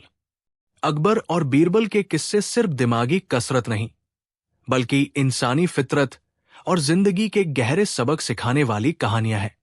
आज हम आपको एक ऐसा ही किस्सा सुनाने जा रहे हैं, जहां शहंशाह अकबर ने बीरबल के सामने एक ऐसी चुनौती रखी जो लगभग नामुमकिन थी। ये कहानी है लालच, बुद्धिमानी और इंसान के स्वभाव की। ये कहानी है सोने के सिक्कों और आगरा के सबसे बड़े कंजूस सेठ की। उस दिन दीवान-ए-खास का माहौल रोज जैसा नहीं था। शहंशाह अकबर किसी गहरी सोच में डूबे हुए थे। उन्होंने हाल ही में अपने राज्य के गरीबों और जरूरतमंदों के लिए खैरात का एक बड़ा आयोजन किया था। उन्होंने देखा कि कैसे अमीर लोग दिखावे के लिए दान कर रहे थे, जबकि कुछ दिल से मदद करना चाहते थे। इसी उधेड़बुन में उनके मन में एक सवाल कौंधा, जो इंसानी स्वभाव की सबसे बड़ी पहेली थी। अकबर ने अपनी खामोशी तोड़ते हुए गंभीरता से कहा, दरबारियों, आज हमारे मन में एक सवाल है। क्या किसी इंसान की मूल प्रकृति को बदला जा सकता है? क्या एक पत्थर दिल इंसान को नरम बनाया जा सकता है? क्या एक बेहद कंजूस व्यक्ति, जो एक कौड़ी भी खर्च करने से पहले 100 बार सोचता हो, उसे किसी दूसरे की भलाई के लिए खर्च करने पर मजबूर किया जा सकता है? दरबार में कानाफूसी शुरू हो गई। एक बुजुर्ग मंत्री, इनायत खान, खड़े हुए और बोले, जहांपनाह, ये तो नामुमकिन है। कहते हैं, इंसान अपनी आदतें बदल सकता है, पर अपनी फितरत नहीं। एक कंजूस आदमी अपनी जान दे सकता है, पर अपनी दौलत नहीं। एक दूसरे दरबारी ने सहमति जताते हुए कहा, मैं इनायत खान से सहमत हूं। आलमपना, कंजूसी एक बीमारी की तरह है जिसका कोई इलाज नहीं। आप किसी कंजूस से दान की उम्मीद कर ही नहीं सकते। अकबर मुस्कुराए। उनकी नजरें बीरबल को ढूंढ रही थी, जो हमेशा की तरह शांत और आत्मविश्वास से भरे हुए एक कोने में खड़े थे। अकबर ने पूछा, और बीरबल, तुम्हारी क्या राय है इस बारे में? क्या तुम्हारी चतुराई भी इस मामले में हार मान लेगी? बीरबल आगे आए और अदब से सिर झुकाते हुए बोले, गुस्ताखी माफ, जहांपनाह, मेरा मानना है कि इंसान की फितरत को बदलना भले ही मुश्किल हो, पर उसकी आदतों और उसके कामों को सही दिशा दी जा सकती है। सही तरीका अपनाया जाए तो एक कंजूस आदमी भी दूसरों के लिए खर्च कर सकता है। दरबारियों के बीच हंसी की एक दबी हुई लहर दौड़ गई। उन्हें लगा कि बीरबल बस डींगे हाँक रहे हैं। अकबर ने चुनौती भरे स्वर में कहा, अच्छा, तो तुम ये कर सकते हो? तो फिर सुनो हमारी चुनौती। आगरा में सेठ जमुनादास नाम का एक व्यापारी है। उसकी अमीरी के चर्चे जितने मशहूर हैं, उससे कहीं ज्यादा उसकी कंजूसी के किस्से मशहूर हैं। कहते हैं कि वो घी का दिया भी इसलिए नहीं जलाता कि घी और बाती दोनों का खर्च होगा। तुम्हारी चुनौती यह है कि तुम्हें सेठ जमुनादास से 100 सोने के सिक्के किसी नेक काम या दूसरों की भलाई के लिए खर्च करवाने हैं। यह सुनकर पूरे दरबार में सन्नाटा छा गया। 100 सोने के सिक्के, और वो भी जमुनादास जैसे कंजूस से। ये तो असंभव था। अकबर ने एक थैली आगे बढ़ाते हुए कहा, ये लो 100 सोने के सिक्के। ये सिक्के तुम्हें सेठ को देने हैं और किसी भी तरह अपनी चतुराई का इस्तेमाल करके उससे यही 100 सिक्के गरीबों या किसी सार्वजनिक काम में खर्च करवाने हैं। याद रहे, उसे जबरदस्ती या धोखे से लूटना नहीं है, उसे अपनी मर्जी से खर्च करना होगा। अगर तुम कामयाब हुए तो तुम्हें मुंह मांगा इनाम मिलेगा, और अगर नाकाम हुए तो 1 महीने तक दरबार में अपनी शक्ल मत दिखाना। बीरबल मुस्कुराते हुए थैली उठा ली।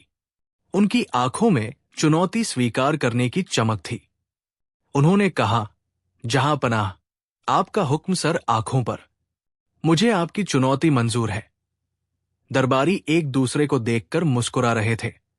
उन्हें यकीन था कि इस बार बीरबल बुरी तरह फंसेंगे। चुनौती स्वीकार करने के बाद बीरबल जानते थे कि यह काम आसान नहीं है। सबसे पहले उन्होंने सेठ जमुनादास के बारे में जानकारी इकट्ठा करना शुरू किया। जो किस्से उन्होंने सुने वे उनकी कल्पना से भी परे थे। जमुनादास इतना अमीर था कि वो चाहता तो पूरा बाजार खरीद सकता था, लेकिन वो कपड़े ऐसे पहनता था जैसे कोई भिखारी हो। उसके घर में नौकर इसलिए नहीं थे क्योंकि उन्हें तनख्वाह देनी पड़ती। वो रात को जल्दी सो जाता था ताकि दिए का तेल बचे। उसने सालों से अपनी हवेली की मरम्मत नहीं करवाई थी क्योंकि उसमें पैसे खर्च होते। वो पैसे से प्यार नहीं करता था, वो पैसे की पूजा करता था। बीरबल एक आम नागरिक का वेश बदलकर जमुनादास की हवेली के पास एक पेड़ के नीचे बैठ गए और उसे कई दिनों तक देखते रहे। वो उसकी हर आदत, हर हरकत पर गौर करते थे। बीरबल ने मन ही मन सोचा, इस आदमी से सीधे सीधे दान या मदद की बात करना तो दीवार में सिर मारने जैसा है। इसके दिल में दया या धर्म का कोई कोना नहीं है।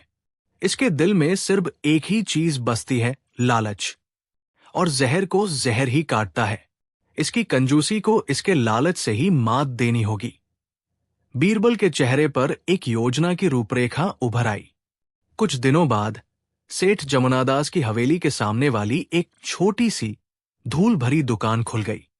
दुकान में एक सौदागर बैठा था जिसके कपड़े साधारण थे, लेकिन उसकी आंखों में बुद्धिमानी और अनुभव की चमक थी। ये कोई और नहीं बल्कि वेश बदले हुए बीरबल थे। उन्होंने अपना नाम रखा था सौदागर राम भरोसे। बीरबल ने एक अनोखा व्यापार शुरू किया। उन्होंने एक बोर्ड लगाया जिस पर लिखा था, यहां हर तरह के पुराने और टूटे हुए मिट्टी के बर्तन खरीदे जाते हैं। ये देखकर आसपास के लोग हैरान हो गए। बच्चे खेल खेल में टूटे हुए मटकों के टुकड़े लाकर राम भरोसे को देते और वो उन्हें बदले में 1-2 तांबे के सिक्के दे देता। ये खबर धीरे धीरे पूरे मोहल्ले में फैल गई। ये सब तमाशा सेठ जमुनादास अपनी हवेली की खिड़की से देख रहा था। उसकी कंजूस आंखें इस अजीब व्यापार को समझने की कोशिश कर रही थी। वो खुद से बड़बड़ाया, कोई भी इंसान बिना फायदे के एक कौड़ी खर्च नहीं करता। ये आदमी टूटे हुए बर्तनों के लिए पैसे क्यों दे रहा है? जरूर इसमें कोई गहरा राज है, कोई बड़ा मुनाफा छिपा है जो मेरी नजरों से ओझल है। मुझे इसका पता लगाना ही होगा। लालच की आग जमुनादास के मन में सुलगने लगी थी। एक शाम जब दुकान पर भीड़ कम थी, जमुनादास धीरे धीरे राम भरोसे की दुकान पर पहुंचा। उसने बनावटी हमदर्दी दिखाते हुए पूछा, अरे सौदागर भाई, क्या काम शुरू किया है तुमने? ये टूटे हुए ठीकरों का क्या करोगे? इन्हें खरीदकर तो तुम अपना पैसा बर्बाद कर रहे हो। बीरबल ने एक अनजान और भोले व्यापारी का अभिनय करते हुए कहा, सेठ जी, आप बड़े आदमी हैं, आप नहीं समझेंगे हम जैसों के छोटे मोटे काम, बस गुजारा चल जाता है।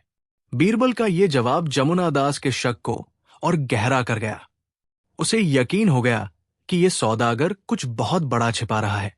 वो पास आकर फुसफुसाया, देखो भाई, मैं इस बाजार का सबसे पुराना व्यापारी हूं। मुझसे कुछ मत छिपाओ। अगर कोई फायदे का सौदा है तो मुझे भी बताओ। हम मिलकर काम करेंगे। मुनाफा आधा आधा। बीरबल ने पहले तो आनाकानी की, फिर जैसे कोई बड़ा राज बता रहे हों, और भी धीमी आवाज में बोले, सेठ जी, आप किसी को बताएंगे तो नहीं? ये बात बहुत गुप्त है। जमुना दास ने जल्दी से कहा, अरे नहीं नहीं, मेरे पेट में बात पच जाती है, तुम बस बताओ। बीरबल ने इधर उधर देखकर कहा, सेठ जी, मैं पारस देश के एक हकीम के लिए काम करता हूं। इन पुराने मिट्टी के बर्तनों की मिट्टी में एक खास तरह का कण होता है। हमारे हकीम साहब इन ठीकरों को पीसकर एक ऐसी भस्म बनाते हैं जो दूसरी धातुओं को सोने में तो नहीं बदलती, लेकिन उस भस्म को जब एक खास तेल में मिलाया जाता है तो उससे एक ऐसा इत्र बनता है जिसकी एक बूंद की कीमत 100 सोने के सिक्कों के बराबर है। पारस के शहंशाह उस इत्र के दीवाने हैं। ये सुनते ही जमुनादास की आंखें फटी की फटी रह गई। उसके दिमाग में सोने के सिक्के खनकने लगे। बीरबल ने अपनी बात जारी रखी, लेकिन सेठ जी, मुझे ये काम छिपकर करना पड़ता है। मेरे पास ज्यादा पैसे नहीं हैं। काश कोई भरोसेमंद और अमीर साथी होता जो इस काम में पैसा लगाता। हम रातों रात आगरा के सबसे अमीर आदमी बन जाते। जमुनादास ने लपक कर कहा, मैं हूं ना, मैं बनूंगा तुम्हारा साथी। बताओ कितना पैसा लगाना होगा? मैं हर तरह से तुम्हारी मदद करूंगा। बीरबल ने सोचने का नाटक करते हुए कहा, सेठ जी, काम बड़ा है। हमें जल्दी से जल्दी पूरे आगरा शहर से टूटे हुए बर्तन खरीदने होंगे। इसके लिए हमें कम से कम 100 सोने के सिक्कों की जरूरत पड़ेगी। जमुनादास थोड़ा हिचकिचाया। 100 सोने के सिक्के? रकम तो बहुत बड़ी है। बीरबल ने उठने का नाटक करते हुए कहा, कोई बात नहीं सेठ जी, मैं किसी और व्यापारी से बात कर लूंगा।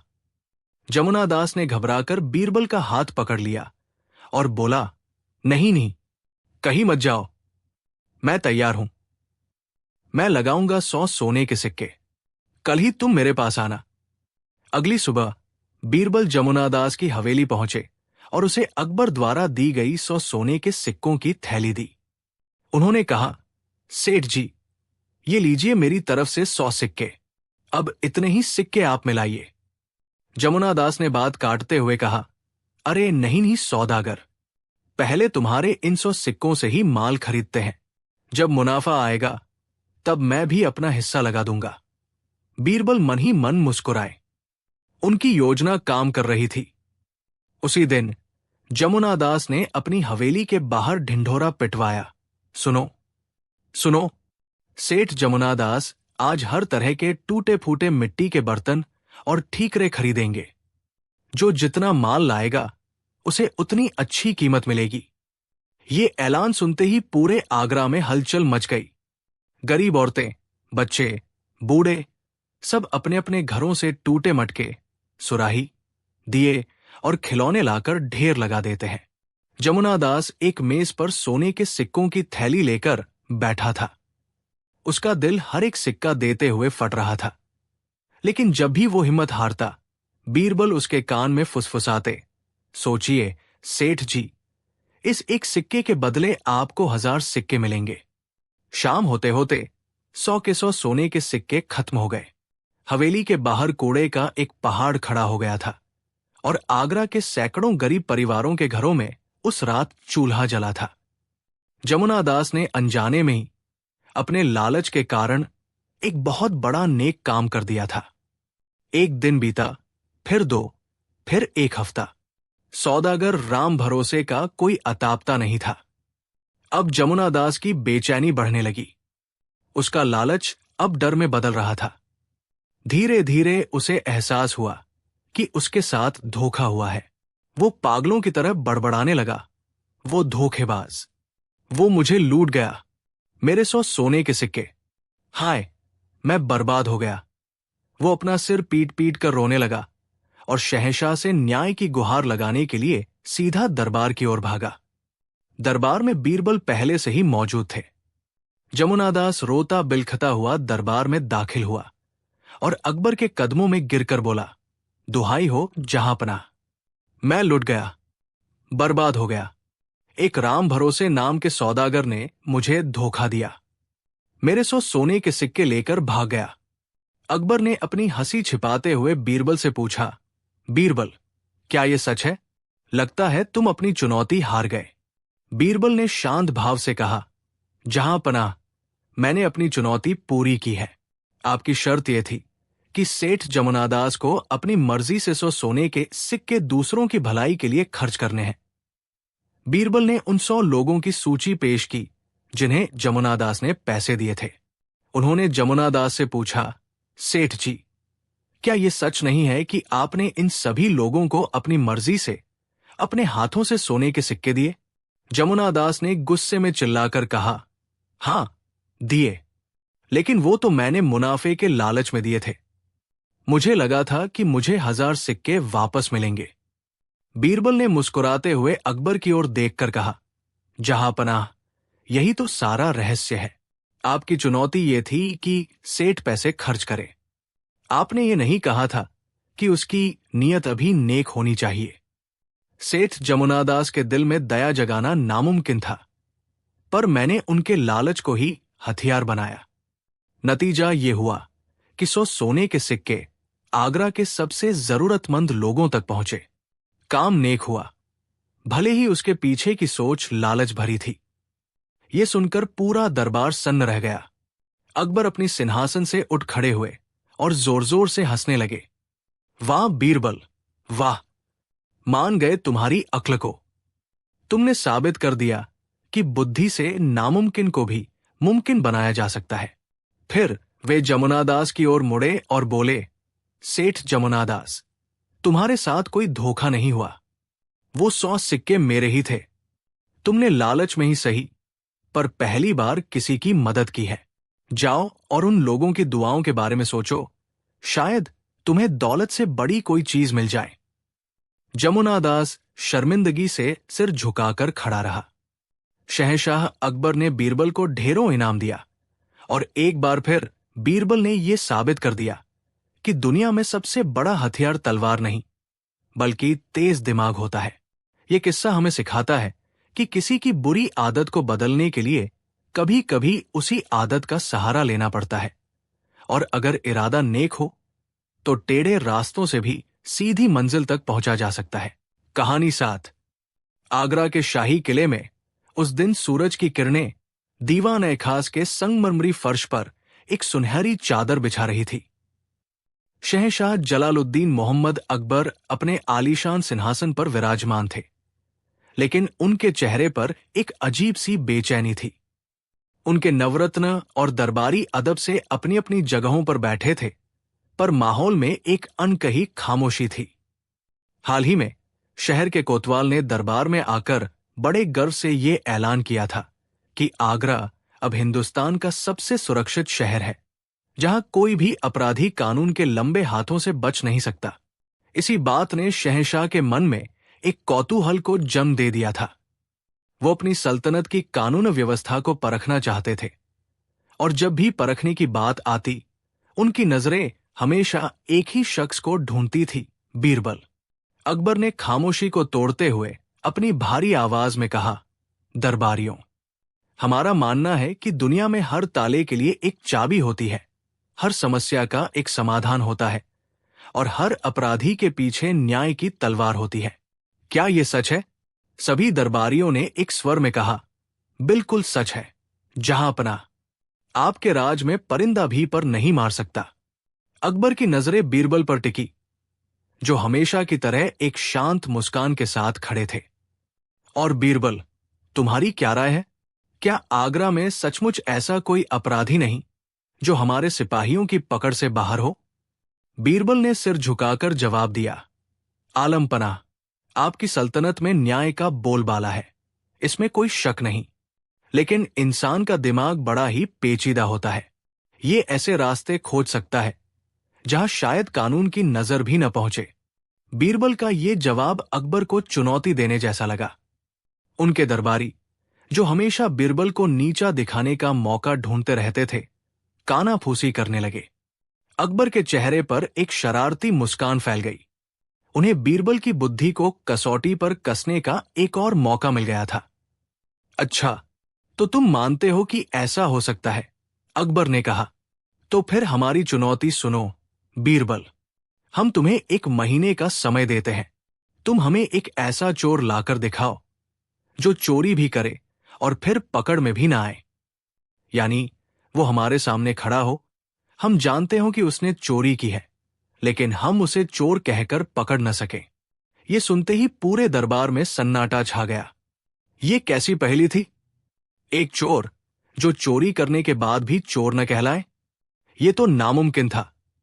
अगर किसी ने चोरी की है तो वो चोर है, और अगर वो सामने खड़ा है तो उसे पकड़ा क्यों नहीं जा सकता?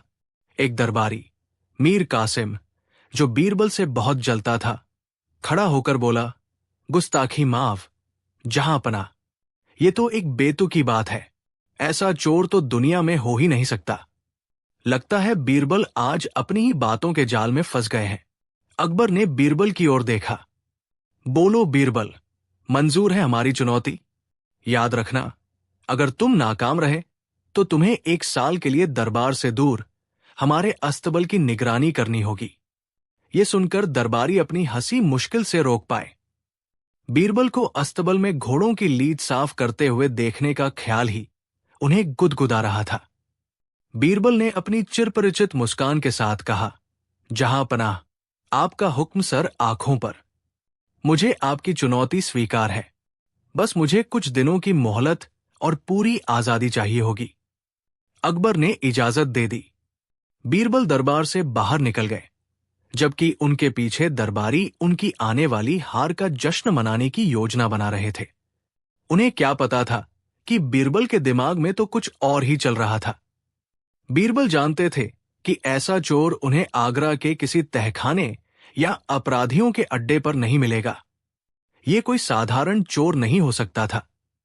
ये एक विचार था, एक पहेली थी जिसे उन्हें सुलझाना नहीं, बल्कि बनाना था। उन्होंने अपना कीमती शाही लिबास उतारा और एक साधारण नागरिक के कपड़े पहन लिए। वो आगरा की तंग गलियों और भीड़ भरे बाजारों में घूमने लगे, लोगों से बात करने लगे, उनकी समस्याओं को सुनने लगे।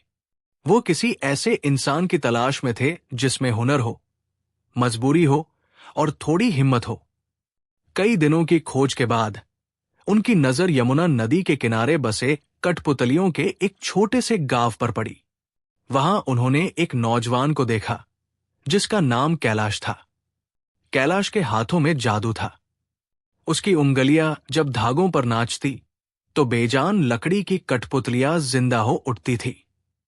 वे हंसती, रोती, लड़ती और इष्ट करती। उसके खेल को देखने के लिए भीड़ लग जाती, लेकिन दिन के आखिर में उसकी झोली में चंद सिक्के ही आते थे, जिससे उसके बीमार मां बाप और छोटे भाई बहनों का पेट भरना भी मुश्किल था। उसकी आंखों में अपने हुनर का गर्व था, लेकिन साथ ही गरीबी की एक गहरी उदासी भी थी। बीरबल ने कैलाश से बात की। उन्होंने उसके हुनर की तारीफ की और उसकी गरीबी का कारण पूछा। कैलाश ने बताया कि लोग अब कठपुतली का खेल देखना पसंद नहीं करते। उसकी कला मर रही थी और उसका परिवार भूख से। बीरबल को अपना मोहरा मिल चुका था। उन्होंने कैलाश को भरोसे में लिया और उसे अपनी योजना बताई। पहले तो कैलाश डर गया। शहंशाह के महल में चोरी, ये तो सीधे सीधे मौत को दावत देना था। ये मैं नहीं कर सकता, हुजूर, कैलाश ने कांपते हुए कहा। मैं एक गरीब कलाकार हूं, चोर नहीं। अगर मैं पकड़ा गया तो मेरे परिवार का क्या होगा? बीरबल ने उसके कंधे पर हाथ रखकर कहा, कैलाश, मैं तुम्हें चोर बनने के लिए नहीं कह रहा। मैं तुम्हें एक कलाकार के रूप में अपना सबसे बड़ा कर्तव्य दिखाने का मौका दे रहा हूं। मैं वादा करता हूं, तुम्हारे परिवार को कुछ नहीं होगा, बल्कि उनकी सारी मुश्किलें दूर हो जाएंगी। और रही बात पकड़े जाने की, तो मेरी योजना ऐसी है कि तुम चोरी करने के बाद भी पकड़े नहीं जाओगे। यही तो असल चुनौती है। बीरबल की बातों में ऐसा विश्वास और उनकी आंखों में ऐसी चमक थी कि कैलाश का डर धीरे धीरे हिम्मत में बदलने लगा। उसने अपनी जिंदगी का सबसे बड़ा जुआ खेलने का फैसला कर लिया। अगले कुछ हफ्ते बीरबल और कैलाश ने मिलकर एक बहुत ही बारीक और सटीक योजना पर काम किया। बीरबल ने महल के हर कोने, हर पहरेदार की आदतों और हर गुप्त रास्ते की जानकारी कैलाश को दी। कैलाश ने अपने कठपुतली के हुनर का इस्तेमाल करके कुछ ऐसे औजार बनाए जो बहुत हल्के थे और दूर से ही चीजों को उठाने और रखने में मदद कर सकते थे। आखिरकार वो रात आ ही गई। अमावस्या की उस काली रात में, जब पूरा आगरा गहरी नींद में डूबा था, कैलाश ने एक काले रंग का लिबास पहना और यमुना नदी के रास्ते से महल की दीवार तक पहुंचा। वो एक परछाई की तरह बिना कोई आहट किए उन रास्तों से गुजरता गया जो बीरबल ने उसे बताए थे। उसके कदम इतने हल्के थे जैसे हवा पर चल रहा हो, और उसकी नजरें एक बाज की तरह तेज थी। वो पहरेदारों की हर हरकत पर नजर रखे हुए था। वो शाही शयन कक्ष के पास पहुंच गया। ये महल का सबसे सुरक्षित हिस्सा था। यहां खुद शहंशाह अकबर सो रहे थे। कैलाश की हिम्मत जवाब देने लगी। उसका दिल जोर जोर से धड़क रहा था। उसने एक पल के लिए बीरबल के दिए हुए भरोसे को याद किया और फिर एक गहरी सांस लेकर आगे बढ़ा। उसकी चोरी का मकसद सोना चांदी या हीरे जवाहरात नहीं था। उसकी चोरी बहुत अनोखी थी। बीरबल ने उसे 3 चीजें लाने को कहा था। 1. शहंशाह के बिस्तर के पास रखी उनकी शाही जूती खड़ाओ। 2. उनके सिरहाने रखे पानी के लोटे से एक घूंट पानी। 3. और सबसे मुश्किल, शहंशाह की दाढ़ी से एक बाल। ये काम लगभग नामुमकिन था। कैलाश धीरे से पर्दे के पीछे छिपा और इंतजार करने लगा। जब पहरेदार अपनी जगह बदल रहे थे, ठीक उसी पल वो कमरे में दाखिल हो गया। शहंशाह गहरी नींद में थे और उनके खर्राटों की आवाज कमरे में गूंज रही थी। कैलाश ने अपने कठपुतली वाले औजार का इस्तेमाल किया। एक पतले धागे में फंदा बनाकर उसने धीरे धीरे शाही जूती को उठाया और बिना आवाज किए उसे अपनी कमर में खोस लिया। फिर वो लोटे के पास गया और चुपके से एक घूंट पानी पी लिया। अब सबसे मुश्किल काम बाकी था, शहंशाह की दाढ़ी से बाल निकालना। उसकी सांसें रुकी हुई थी। अगर शहंशाह की आंख खुल गई तो उसका सिर कलम कर दिया जाता। उसने अपनी सबसे स्थिर उंगलियों से पलक झपकने की तेजी से एक बाल तोड़ा और पीछे हट गया। शहंशाह ने नींद में हल्की सी करवट ली, लेकिन उनकी आंख नहीं खुली। कैलाश उसी रास्ते से एक भूत की तरह महल से बाहर निकल गया। सुबह होने से पहले ही वो बीरबल के पास पहुंच चुका था। उसके हाथ में शाही जूती थी और उसका चेहरा कामयाबी की चमक से दमक रहा था। अगली सुबह महल में हड़कंप मच गया। शहंशाह अकबर जब सोकर उठे तो उन्होंने पाया कि उनकी एक जूती गायब है। लोटे में पानी कम है और उन्हें अपनी दाढ़ी में हल्की सी चुभन महसूस हुई। पहले तो उन्हें लगा कि ये उनका वहम है, लेकिन जब खोजबीन करने पर भी जूती नहीं मिली तो वो समझ गए कि रात में कोई उनके कमरे में दाखिल हुआ था। ये सिर्फ चोरी नहीं थी, ये शहंशाह की सुरक्षा पर, उनकी सल्तनत के इज़बाल पर एक तमाचा था। अकबर आगबुला हो गए। उन्होंने पूरे आगरा के कोतवाल और सिपाहियों को उस अदृश्य चोर को पकड़ने का हुक्म दिया, लेकिन चोर का कोई सुराग नहीं मिला। दिन बीतते गए और महीना खत्म होने को आया। दरबारी हर रोज बीरबल पर तंज कसते। क्यों बीरबल, मिला तुम्हारा ना पकड़ा जाने वाला चोर? या अस्तबल की सफाई के लिए तैयारी शुरू कर दी है? बीरबल बस मुस्कुरा देते और कहते, सब्र रखिए, वक्त आने पर चोर खुद ब खुद हाजिर हो जाएगा। चुनौती का आखिरी दिन आ गया। दीवान ए खास खचाखच भरा हुआ था। अकबर गुस्से में सिंहासन पर बैठे थे। उन्हें यकीन था कि बीरबल अपनी हार मानने ही वाले हैं। बीरबल, अकबर गरजे, तुम्हारा वक्त खत्म हुआ। कहाँ है वो चोर जो चोरी करके भी पकड़ में न आए? या हम तुम्हें तुम्हारे नए पद यानी अस्तबल के मुख्य निरीक्षक के पास भेज दें? दरबारी हंस पड़े। बीरबल ने अदब से सिर झुकाया और कहा, जहां पनाह, वो चोर यहीं मौजूद है। सबकी नजरें दरवाजे की ओर घूम गई। बीरबल के इशारे पर 2 सिपाही कैलाश को लेकर अंदर आए। कैलाश साधारण कपड़ों में था और डर के मारे कांप रहा था। मीर कासिम चिल्लाया, तो ये है वो चोर, इसे पकड़कर कालकोठरी में डाल दिया जाए। बीरबल, तुम तो हार गए। तुमने तो चोर को हमारे सामने पेश कर दिया, अब तो ये पकड़ा ही गया। अकबर ने भी गुस्से से कहा, बीरबल, ये क्या मजाक है?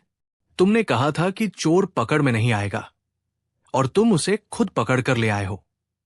तुम अपनी चुनौती हार चुके हो। बीरबल ने मुस्कुराते हुए कहा, आलम पनाह, जरा सब्र करें। पहले यह तो साबित हो जाए कि इसने चोरी की है। फिर वो कैलाश की ओर मुड़े और पूछा, कैलाश, क्या तुमने शहंशाह के कमरे से कुछ चुराया है? कैलाश ने अपनी जेब से शाही जूती निकाली और शहंशाह के कदमों में रख दी। उसने कबूल किया, हां जहांपनाह, मैंने आपकी जूती चुराई थी, आपके लोटे से पानी पिया था और आपकी दाढ़ी से एक बाल भी तोड़ा था। यह सुनते ही अकबर का गुस्सा 7वें आसमान पर पहुंच गया। तुम्हारी ये जुर्रत! सिपाहियों, ले जाओ इसे और फांसी पर लटका दो। सिपाही आगे बढ़े, लेकिन बीरबल ने उन्हें हाथ के इशारे से रोक दिया। 1 मिनट जहांपनाह, बीरबल ने बड़ी शांति से कहा, आपकी चुनौती ये नहीं थी कि अपराधी को सजा न मिले। आपकी चुनौती थी कि मैं एक ऐसा चोर पेश करूं जिसे चोरी करने के बाद भी पकड़ा न जा सके। अकबर ने कहा, तो इसमें क्या मुश्किल है? ये चोर है, ये सामने खड़ा है, और अब हम इसे पकड़ने जा रहे हैं। बीरबल ने अपनी असली चाल चली, गुस्ताखी माफ, जहांपनाह, लेकिन आप इसे चोर कहकर नहीं पकड़ सकते। कानून के हिसाब से चोर वो होता है जो चोरी कर रहा हो, यानी चोरी की क्रिया के दौरान। इस व्यक्ति ने चोरी की थी, ये इसका अतीत है। लेकिन इस पल जब ये आपके सामने खड़ा है, क्या ये कोई चोरी कर रहा है? दरबार में एक अजीब सी खामोशी छा गई। बीरबल ने अपनी बात आगे बढ़ाई, नहीं जहांपनाह, इस वक्त ये सिर्फ एक इंसान है जिसका नाम कैलाश है। आप इसे उस अपराध के लिए सजा दे सकते हैं जो इसने किया था, लेकिन आप इसे चोर होने की अवस्था में नहीं पकड़ सकते, क्योंकि चोरी का वो क्षण तो कब का बीत चुका है। वह चोर तो उसी रात, उसी पल में मौजूद था जब वो चोरी कर रहा था। वो पल अब गुजर चुका है। आपके सामने वो चोर नहीं, बल्कि वो इंसान खड़ा है जिसने चोरी की थी। आपने एक चोर लाने को कहा था जो चोरी करके भी पकड़ में न आए। मैंने आपके सामने एक ऐसा व्यक्ति खड़ा कर दिया है जिसने चोरी तो की है, पर अब वो चोर की अवस्था में नहीं है। इसलिए आप चोर को नहीं पकड़ सकते, सिर्फ एक अपराधी को सजा दे सकते हैं। मेरी चुनौती पूरी हुई। बीरबल का ये तर्क सुनकर अकबर समेत पूरा दरबार सन्न रह गया। ये शब्दों, कानून और दर्शन का एक ऐसा अद्भुत खेल था जिसकी किसी ने कल्पना भी नहीं की थी। अकबर का गुस्सा धीरे धीरे हैरानी और फिर प्रशंसा में बदल गया। वो अपने सिंहासन से उठ खड़े हुए और जोर जोर से हंसने लगे। वाह बीरबल, वाह! मान गए तुम्हारी बुद्धि को। तुमने बात की खाल निकालकर उसे एक ऐसी पहेली बना दिया जिसे कोई सुलझा नहीं सकता। तुमने साबित कर दिया कि दुनिया में सबसे बड़ा हथियार तलवार नहीं, बल्कि तेज दिमाग होता है। अकबर ने कैलाश की ओर देखा, जो अभी भी थरथर कांप रहा था। बीरबल ने शहंशाह को कैलाश की गरीबी और उसकी कला के बारे में बताया। अकबर का दिल पसीज गया। उन्होंने ऐलान किया, इस नौजवान ने कानून तोड़ा है, लेकिन इसकी वजह इसकी मजबूरी थी और इसका हुनर काबिले तारीफ है। इसने अपनी कला का इस्तेमाल करके वो कर दिखाया जो बड़े बड़े सूरमा नहीं कर सकते। हम इसे सजा देने के बजाय इसे शाही कठपुतली कलाकार के पद पर नियुक्त करते हैं। आज से इसके परिवार की देखभाल शाही खजाने से होगी। ये सुनकर कैलाश की आंखों में आंसू आ गए और वो शहंशाह के कदमों में गिर पड़ा। दरबारी, खासकर मीर कासिम, शर्मिंदगी से सिर झुकाए खड़े थे। एक बार फिर बीरबल ने न सिर्फ एक नामुमकिन चुनौती को पूरा किया था, बल्कि न्याय का एक नया रास्ता भी दिखाया था। ऐसा न्याय जिसमें सजा से ज्यादा सुधार और इंसानियत को महत्व दिया गया हो। उस दिन के बाद अस्तबल की जगह बीरबल का कद अकबर की नजरों में और भी ऊंचा हो गया।